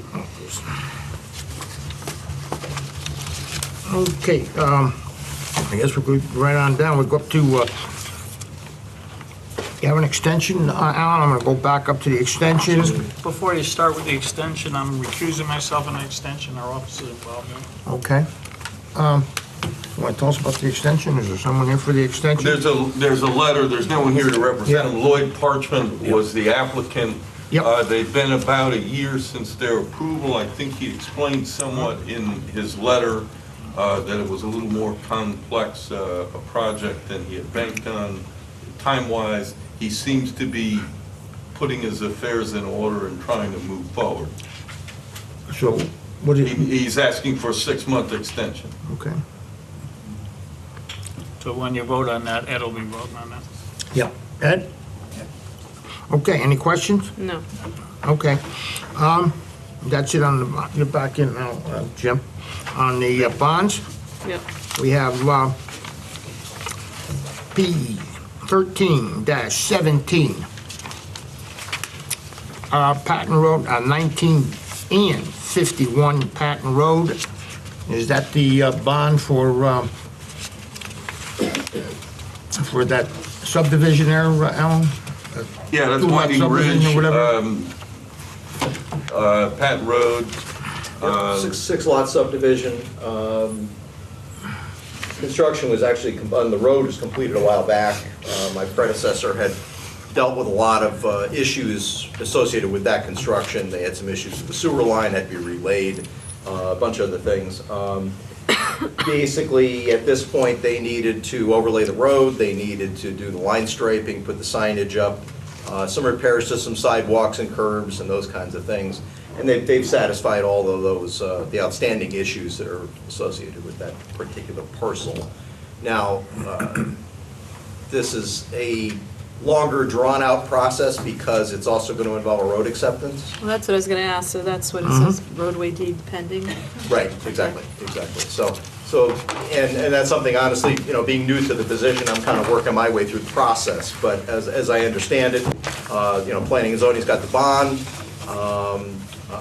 This will also have to go to the Board of Selectmen, and it'll also have to go to a town meeting ultimately for that road to be accepted. Yes. Whether the bond can be turned back prior to the road acceptance is something I'm not entirely sure. I've heard accounts either way in town. I don't know, but that's something I gotta work through with the town attorney and make sure that we're all on the same page. How much you suggesting we release on? I was suggesting a full release. There's except really that- nothing left in terms of work to do out there. I get it, but except that you're saying we don't know whether we should before the road's been accepted or not. You're not sure one way or the other. Correct. So in the event of not being sure one way or the other, I would err on the side of not releasing the bond until we're sure. Well, how much are we holding? $65,000. $65,000. I think we should, But, I mean, process-wise, it's got to go through this commission, then it's got to go to the select board, and then it's got to go to town meeting. As I've understood it to happen in the past, that this board did its release, select board did its release, and the money is not actually turned back until the road is actually accepted. So, but again, process-wise, I've got to work this through with the town attorney. Okay. I'm not looking to keep these people's money, but Alan, you've been there a long time. So do we release this? Is there anything else that could possibly go wrong if we release it that we would need to yeah, I get it, but my inclination is generally on these things not to release them until everything's done. I agree with you, and that's my inclination as well. What Andy had outlined was the process as town engineer that he's going to follow. So he's saying he would like that release from Planning and Zoning Commission, and then he will go to the Board of Selectmen for release, and then he will go to town meeting to accept the road. Money will not get turned back to them until we've gone through the entire process. Okay, so you just- regardless of how you guys act tonight, tomorrow, we're not going to be cutting a check to these guys. So there's still a whole process that has to go through. Can we vote to release the bond contingent upon approval of the Completion. road? Absolutely. That's fine. All right, that works. Okay. Alan, is that the street that they had to secure the rocks from falling? Correct. It is, yes. That job is, I saw that, they have a wire fence up there, is that, that's all secure? Yes, yeah. Yeah, they had hired, at the town's request, they had hired a geotechnical engineer to evaluate the situation. They were having a lot of issues with debris falling from the slopes onto the road, out onto the sidewalk. So they came up with a solution for a retaining wall, which was constructed, and it all seems to be in order and in line. Okay, we'll take that up in deliberation. All right, you want to go right into deliberation, we'll take a short break. Okay. Was that a question? You want to take a 10-minute break? Yeah, 5, 10, whatever. Okay, 10-minute break, Good. and we'll go to deliberation. Okay, folks, we're back from the short break. We're going to go right into deliberation. Can I have a motion to go into deliberation? I make a motion. I have a second? I'll second it. Okay. Either one. Somebody Rich. down there. Okay, we're in deliberation. All in favor? Aye. Opposed? Okay, here we go. The 824 on the town road, on Newman Road, is, give them a blessing on that, is... I'll make a motion that we give a positive referral to the application of the town for acceptance of Numi Road pump. I'll second that. Okay, all in favor? Aye. Okay. I need the same type of, Jim? I'll make a motion that we give a positive referral for the application of Town of North Haven for the acquisition of 311 Middletown Avenue. We I'll have a second that. One second, all in favor? Aye. Okay, good to go. All right, we'll go right over to P 19-01, and also the CAM that goes along with that, P 19-01A. Okay, but we're going one at a time, right? I'm gonna I'm gonna take a table, I'm gonna table the first one. You have that? Okay, table, I can make a motion to table it? The site plan, I yes. make a motion to table. I'll second that. All in favor? Aye. Okay, on the second one on the CAM, can I get a motion? Correct. Yes. I'll make a motion to table the CAM application as well. I'll second that. All in favor? Aye. Okay. Good there, good there. Now, can I get down to, we'll go to the bond extension, the extensions on Broadway, 36 Broadway, a 6-month extension. Okay, This is the so one on- again, this is Ed, Teresa, Vern, Ron, and Rich. Jim is recused. Jim is excused from this, yes. So I will make a motion to approve the extension on 36 Broadway. I'll second that. All in favor? Aye. Okay, Jim is back in on this one now. Okay, on the bond release there, we're gonna release the bond contingent on everything going through properly. Andy, you'll take care of this, seeing it all the way through. You have that, okay. I get a motion to do that? Anyone? I think Thought we- you were just saying it. I'll make a motion to approve the release of the bond contingent upon acceptance of the road by the town. I will second that. Okay, all in favor? Aye. Good. Okay. 85 Washington Avenue, H&R Block. I'll make a motion to approve. Okay, I'll second it. all in favor? Aye. 462 Washington Avenue is the hairdresser wants to go in there. Can I get a motion to approve? I'll make a motion to approve. Okay, a I'll second. All in favor? Aye. Okay. 462 Washington Avenue, the personal trainer. Can I get a motion to approve? Motion to approve. I'll second. All in favor? Aye. Okay, 250 Saca Point Road, motion to approve. Motion to approve. I'll second. All in favor? Aye. You gotta be fast. Okay. I know, I guess so, jeez. 262 State Street, office building, going to an office building from Quick, jump in. whatever that was. Quick. I'll second it. Nobody made the Nobody motion made a yet. motion. Just wanted to be quick. I was giving Rich the option. That's what I was trying. All right, I'll make a motion. Go ahead, Rich. Okay, I'll second it. There you go. What was this? Which one? This was State Street. Oh, okay, State Street, you're letting Rich in. Yeah. Okay, good. We have Aye. a motion and a second. All in favor? Aye. Aye. Okay, that takes care of that. Correspondence we'll get later, I guess. And we'll go back to, You want to do the minutes while you're on there, or no? I'll make a motion, we approve the minutes of the January meeting. you want to do those now? Yes. I'll second Okay. that. All in favor? Who made the motion? Aye. Jim. Jim. Gotcha. Ron. All right. Well, let's do the correspondence then. What's the correspondence? Alan, Well, the correspondence is just, It's the letter Right, about it's only a Quincy. letter. good enough? Right. We Enjoy don't it. need to do anything. yeah, it was good. I like getting that. We were in it. Okay. Make a motion to enjoy that. Jim, make your motion. I did, there's nothing we have to do. Nothing we Okay, I want to get rid of it. That's all, it's done now. All right, we're back to, Well, do we want to talk about the housing enforcement letter before I we would do get it into after, it's up to you, Yeah, because he's we're not gonna here. have a little discussion about that. about, Laura, you want to do that now? Yeah, no, No. I would do it after the other. Okay, good enough. But up to you. It's your No, call. I'd like to do it. I'd like to do P19-03. Right. Can I get a motion for discussion on this one? Which one is this? This is, he went back to 1903. 1903, the third thing on the agenda. Okay, public hearing. Yep, Okay. A motion for discussion? yeah. Motion to approve for discussion purposes, that's what he's asking. You made it, Jim. He did. Well, I didn't, but I will. Okay. I'll make a motion that we approve for purposes of discussion. I will second that. Good enough. Okay. Who wants to go? I'll go first.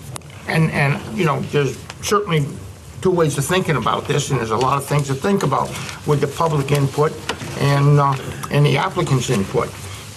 We're talking about a problem with the fire department here protecting the town, and it's our obligation to do it. It certainly is, there's no question about it. But this is a zone change, which we have the opportunity to make and keep full control of this with the when they come back with the site plan, and we take a look at that and the special permit.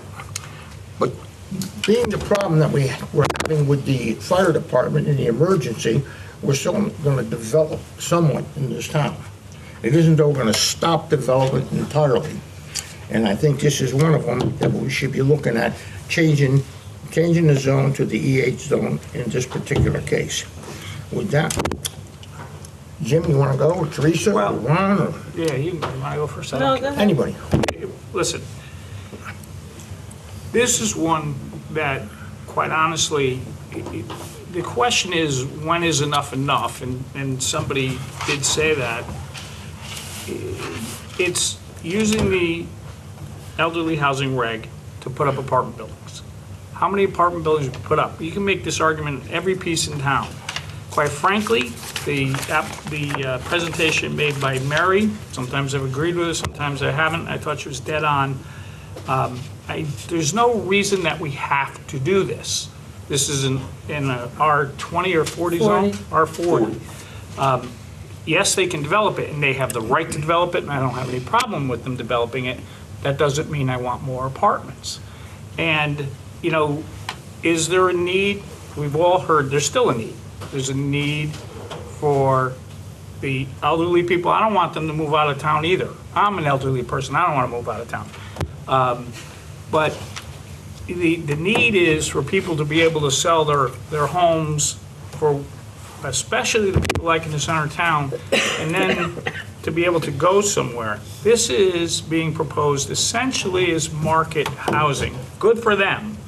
But I am concerned, Teresa had said, when does it start looking like East Haven or Mix Avenue or Brantford? I mean, we keep approving more apartments and condos, and I don't think that's a good thing.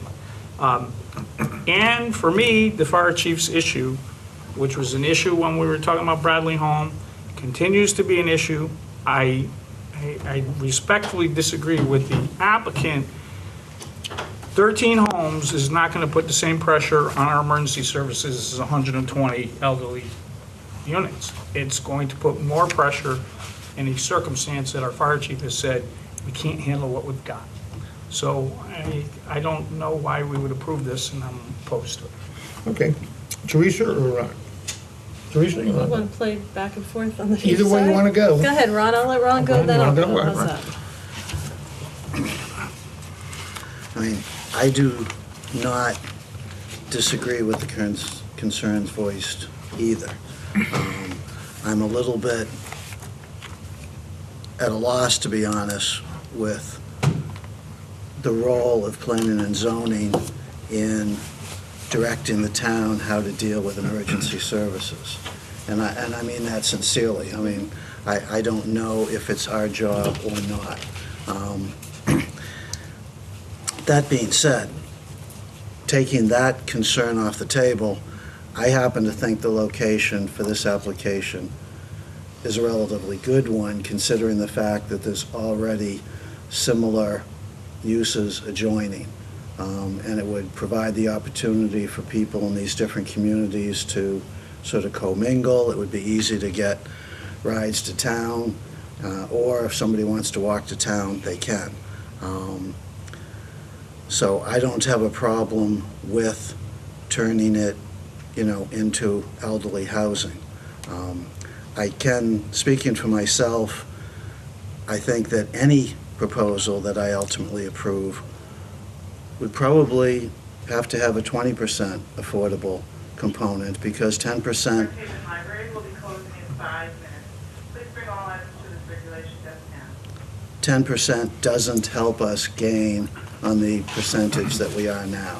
It just sort of keeps us afloat, and I'd like to see a gain on that. And if that makes it unaffordable, I guess I would have to say that's not planning's issue. I mean, any condition, the one other condition I would put on an approval would be the one that Alan suggested, is that they work out an extension of sidewalks to the corner so that it would be, you'd be able to get downtown without having to walk across 150 feet of grass.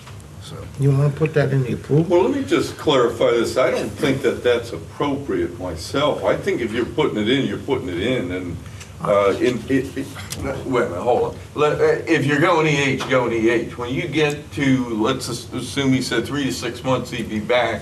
At that point, he's asking for a special permit. If you have a need to have 20% affordable, you put it in at that point. Sidewalks are a site plan issue, you can do that. But let me go a step further, we got bounced back from the state when the state, from the courts, when there was a presumption that we were requiring that an applicant to do something on an abutting property, and it just said very clearly, we cannot require it. That doesn't mean the applicant couldn't say that he'll do it, but we could not put that in as a requirement, that he do something on property that he does not own. That was Because my that came concern. back to us That's true. up on Kings Highway or That's one of absolutely those true. parcels where, and I don't think we even did that personally, but the court said anyway. So I would just say, well, I think that's a good suggestion, and I think the applicant could agree to it. I don't think we could make it as a condition. And what Alan is saying is it's premature anyway, that site plan issues. Well, I think they will give us the sidewalk to get the project, if in fact it does carry. But in any event, that's another story. Does Rich want to talk before I do, since I talk a lot? Well, and listening to what's going on here, so if we were to approve this, and they had proposed 10% or 10% units for affordable living, and we wanted 20, if they went back to court, they could override our request for 20% of affordable housing. No, We're not saying that. When that comes back to me, I'll address that. Okay. So, well, if that would be addressed later, then, so we would be giving them permission to be able to come forward to us later to propose this housing unit. We're not accepting it right now. It would be No, at a it's later not, date. it's not a site plan approval, it's just a zone change. Yeah. This is a zone change. A I zoning understand. change. I mean, I just didn't want to be boxed into a corner here on. No, but you understand this is, okay. Yeah.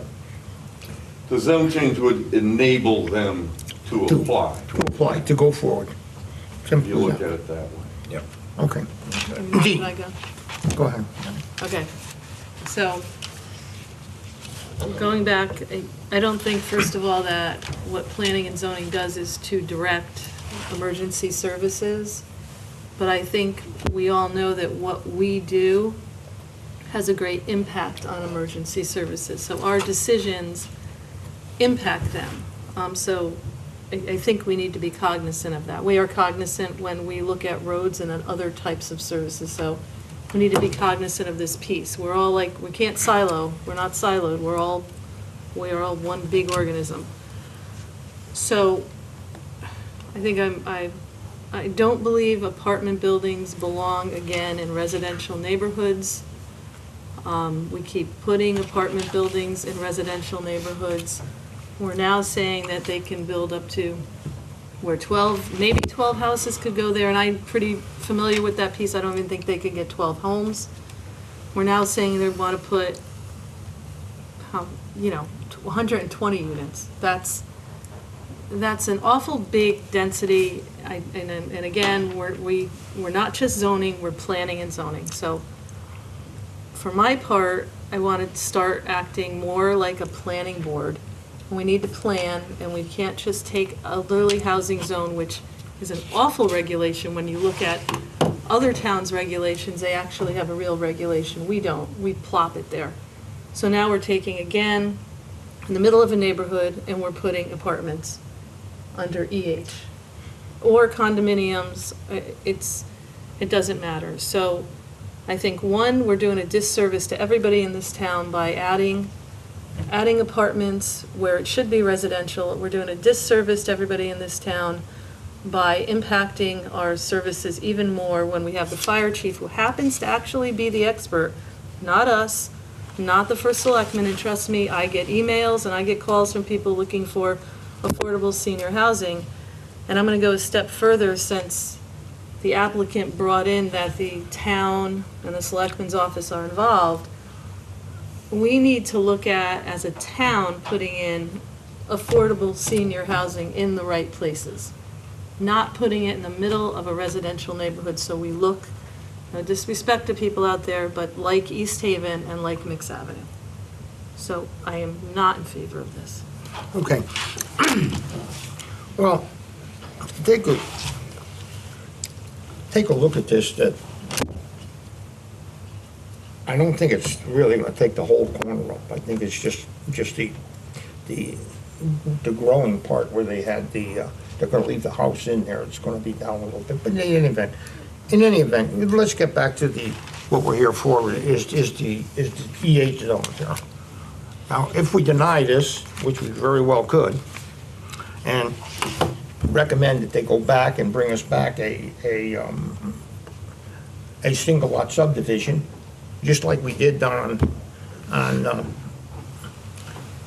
Route 17,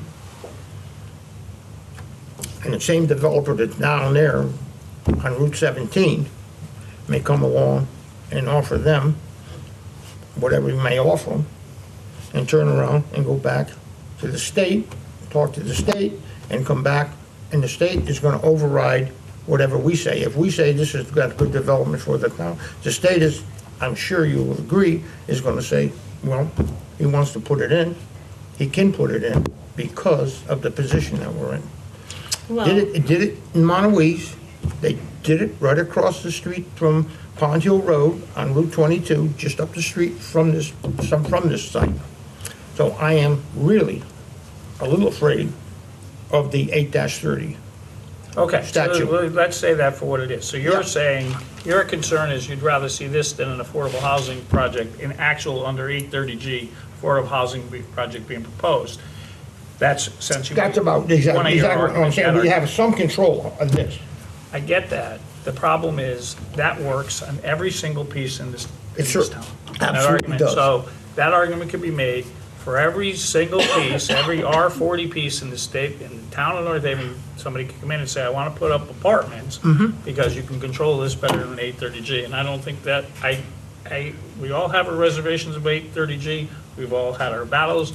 We know what the state's position is, and let me tell you, if you read the papers, that law is not changing. It sure isn't. It is what it is, but I don't know that you can operate, for me, I don't know that you can operate as a planning and zoning commission under the much like we couldn't operate under the concern that Kmart was gonna come there, we can't operate under the concern that 830G. But I'm cognizant of what you're saying. I'm just afraid that argument will go to every parcel that we have Well, in the town. I'm going to jump in there with that, Vern, because let me just say this. While I don't like those things being shoved down our throats, and, you know, on the other hand, if I'm going to be blackmailed, it's going to be over something better than that. But it's also, I can take the opposite end and say, guess what? The seniors who are calling me, since the town has not made a significant effort on its own to build senior housing where it should be, guess what? They might be able to afford to move into that affordable housing. So I don't like that argument. That does not make Well, sense to me. that argument still stands where it is, but where would you say you'd want to build apartments like that? I told you, Where I'm does on it go? record as saying they belong on Washington Avenue, they belong on State Street, they belong where, that is what economic development and planners are doing all over this country. They're putting senior housing in the centers of the town so people have access to everything. Because yes, there's a lot of seniors. I'm not sure everybody here can walk from where that is to the center of town.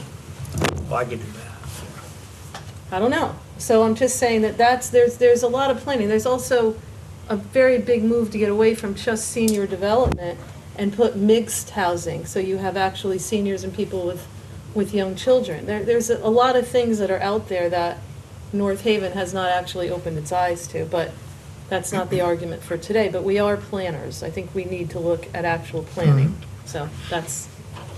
Well, okay.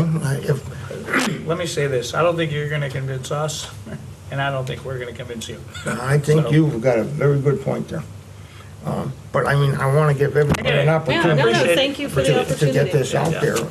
If there's anything else you'd like to add to this, anybody on the commission, you know, just, Frankly, one of my significant concerns is the issue of the emergency medical services.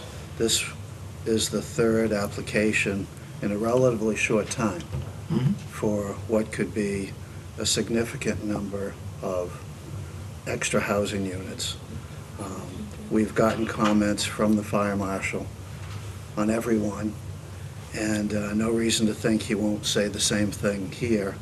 And I guess I would like to request that you, as chair, speak to Mike Frieda and get his read on that, to give us some direction on whether or not he's intending on adding additional services or not.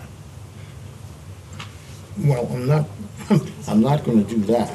Mike Frieda has nothing to do with this building board. This commission is built up to a cross-section of town, which you are a part of. We're going to make a decision here, not with Mike Frieda, whether Mike Frieda is in favor of this or not. Yeah, but we don't have the ability to add to the budget to request extra EMS personnel. So what is the question you want me to ask Mike Frieda? Is if he's going to put more firemen? I'd like to know what the town in general is going to do to respond to the fire marshal's questions and concerns. Okay. Because to me, it is a factor in my decision. Excuse me, can we stop for a minute? Yep, sure. I'm getting some terrible static on my machine, and I have no idea why. All of a sudden, so turn it on.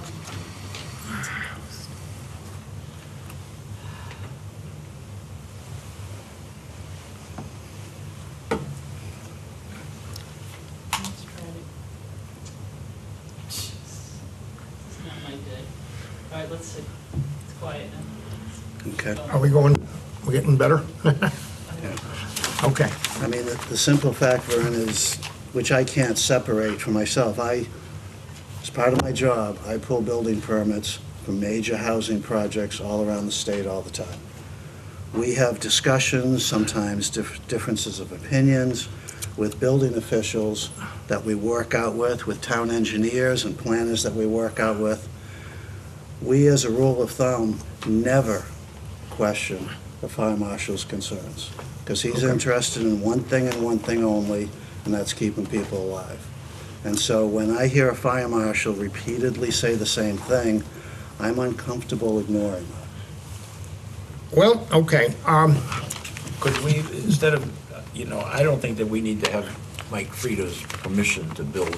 I'm not asking that. I'm not asking. But would it be reasonable to go to the fire marshal or the fire chief and sit down and ask, where is this kind of tipping point for safety? Well, I think he's already told us that in the last I don't want to get involved with something that would be construed as an attempt to tip this in either direction, okay? Then I really maybe don't do it. That one. But here's what I'll say, the comments that came in, is my understanding in the budget process, Paul has asked for 4 new firefighters, the fire chief. I have no idea where that is in Right. terms of No, success I don't or either, what have you. But he is endeavoring to cover what he wants to cover. Yeah, we saw the comments. We saw the comments before. At this zone change level, he didn't comment. The comment may bounce back when you do the special Right, permit. he's not going to comment It on may his come own back. change. So, He's not going to come. I don't know. But he did comment before, and Right. it said, Before. we cannot manage with what we got. I mean, that's what that comment was. So that hasn't changed. So, No, I I don't mean, think Paul's from my gonna change his perspective, position it's a at all. public He's health not. and safety issue. I understand Ron is It's wrestling health, with it. public and safety. So, I mean, we could certainly ask him to comment on this again. I think we know what he says. So I think it's a legitimate issue. Where are we going? And I'm not trying to direct Mr. Frieda in the budget process. That's got its own process. I understand it all. But I think we got a public health and safety concern. We really do. And he said that we do. So we're going to be able to manage it. And what I remember in the Bradley home, when we brought it up with the Bradley home, they said, listen, if we can't manage it, we'll figure out something else to do, possibly. He didn't Well, they- guarantee no. anything. Right. Well, in any event. Possibly. So remember, when Jim, we say 120 units, that means that means maybe 200 people moving into this one place. If all of the people who lived in North Haven, so, it's gonna be, maybe 60 houses? So we're exponentially now adding people. I mean, it's just, we're just adding and adding and adding to that one, to the Okay. health, safety, and welfare. In an effort to stop this conversation, in an effort to do this, in an effort to save this application, I am going to take it upon myself to look into this between now and next month. I'm going to keep the public hearing open so I can bring in. I think you already Well, wait a closed minute, it. the You already public closed hearing's it. closed. You want to keep the deliberations? I want, the deliberation, I'm sorry, not the public hearing. I want to keep the You want to deliberation. table the deliberations? Can I legally bring that in? Sure, you can, you don't have to decide tonight. You've got another 35 days. How's he gonna take anyway. input, though? Huh? No, but I got to take some input. That's another question. I want to make sure this is legal.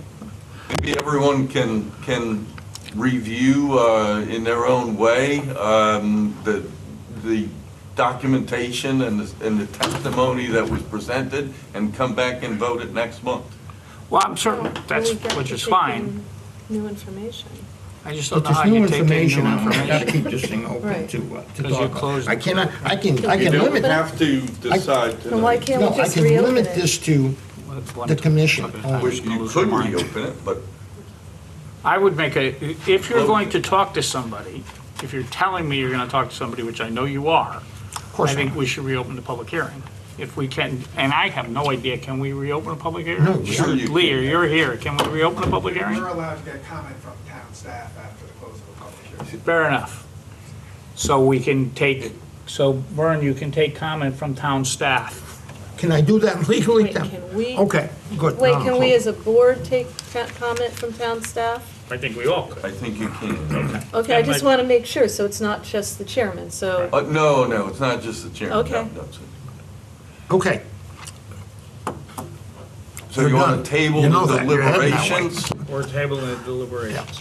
Okay. So the public hearing's closed, you table It's the closed. deliberations? Yes. Do you have a retraction of the other motion, or? That was only for No, discussion. there's only a motion to Okay. discuss. I will retract my motion. Yeah, okay. I will make a motion to table the deliberations until next month.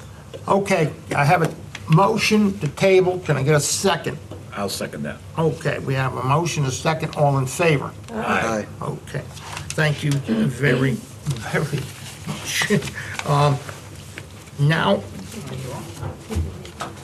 can I get a motion to adjourn? No. Yeah, Oh, we want to talk about, Just briefly, Letter from Quinnipiac about Quinnipiac. yeah, I know, that's, everybody got that, so. You don't want to talk about it? Yeah, we're going to talk about it right now. we're going to talk about it. Go ahead. Let me say this, I appreciate the letter from Laura, and I was also disturbed by the letter from Laura. She's telling us that Quinnipiac is not complying and giving her the information for her to deal with, or at least it appears to me that's what she's saying. Yeah, And we're in February, I don't know, we didn't get a list in September. no, we did not. So we're 6 months down, so I think somehow we gotta say something to Quinnipiac. The whole point of them giving us that list is so we can find out, okay, the students there have to say where they live. And if they say 4 of them are living in one place, we know there's a violation. So if they're not complying with that, we've gotta somehow get her, and clearly she doesn't wanna come here, Well- and that's No, okay. listen, Jim, I will set up a meeting for you and Teresa if you'd like. Well, why me and Teresa? What about the other guys? I can't. Well, I know, because then it becomes an illegal I can't meeting. do I it. get I all can't do that. that, yeah. But I mean- That's why you gotta bring her here if everybody has a No, question. I can't do it And here in the if- public. And you couldn't be at that meeting either. Three No, of us I couldn't be can't. there. Listen, I'm not looking to cause her a problem. But what do we do about Quinnipiac not complying? I have a Can I make a- suggestion. Wait, he has a comment. Yeah, I mean, I had mixed feelings also. I mean, I was encouraged to see that it sounds like the actual violations are going down. So I Right. thought that was positive. I was also discouraged that they haven't been timely getting us the list. In the letter, she suggests asking Jennifer to send something. I would personally make that Plan B. I would say Plan A, I would say, call somebody at the university and ask for the list, and give them a 1-week deadline, and if they Right. don't comply, then ask Jennifer to send a nasty group. Because, I mean, somebody's got to convey to them that we're not happy with it, because they I- will be in I front of get us it, again. and that's why I'm making I a understand. suggestion. I'm Make good. a- I just make a- don't wanna lose Make a momentum phone doing it. call. We don't need to bring an attorney in immediately. Well, hold on a can- second. okay. You have the list. We have what list? They're supposed to give us the list by September 30th. They didn't. Right. But you have the list now, they gave us the list, so.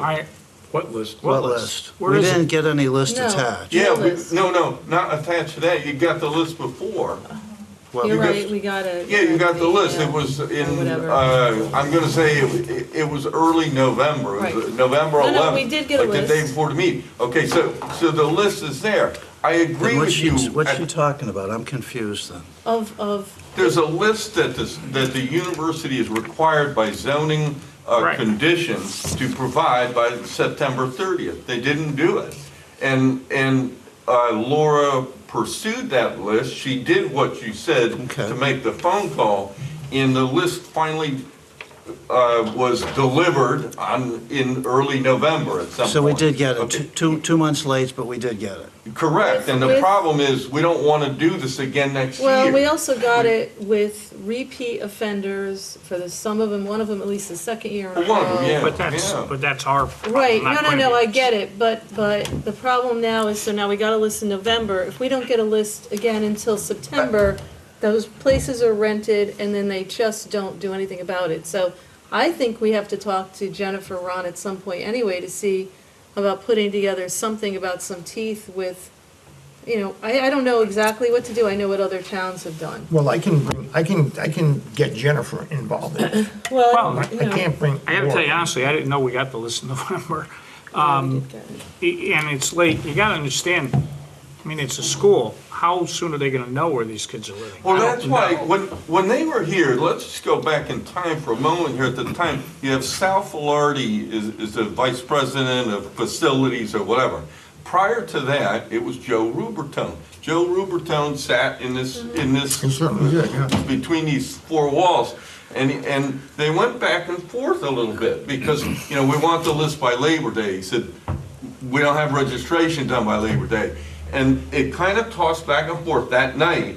And they said, okay, how about September 30th? And Joe Rubertone said, okay, we can do it. And Joe Rubertone complied for, I don't know, we're going to say 5 years or something, or 6 years. And they complied and they provided a list within a day or two of September 30th, and they did that.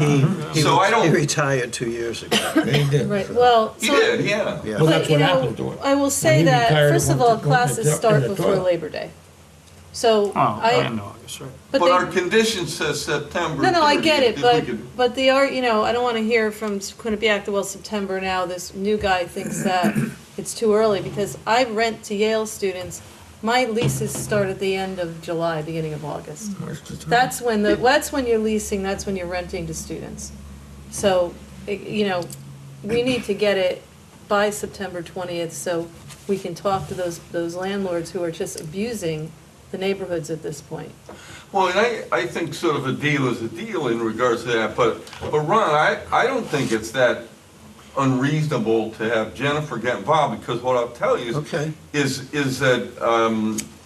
that Laura had attempted, and I'll tell you why she attempted. She attempted because Teresa called and said, hey, where's the list? And she said, yeah, okay. And I'm gonna say she tried 4 different times well, in if terms she's- of between if she's- phone calls and Yeah. emails and such Right, together. then if I she's- think we're at that point now, Okay. where we Then- wanna go with that option. So what do you want to I- do, Vern, or Ron? I don't have a problem at granting Laura's request that we get Jennifer involved. I will get Jennifer involved tomorrow. Okay.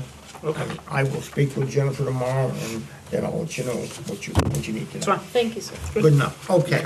That being said, Motion to adjourn, we almost, can we get it? if we're ready. Make it. I'll make a motion to adjourn. I'll second that. All in favor? Aye. Thank you very much, folks.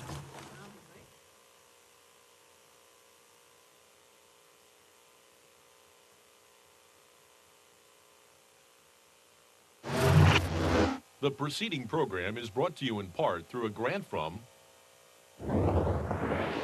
the town of North Haven.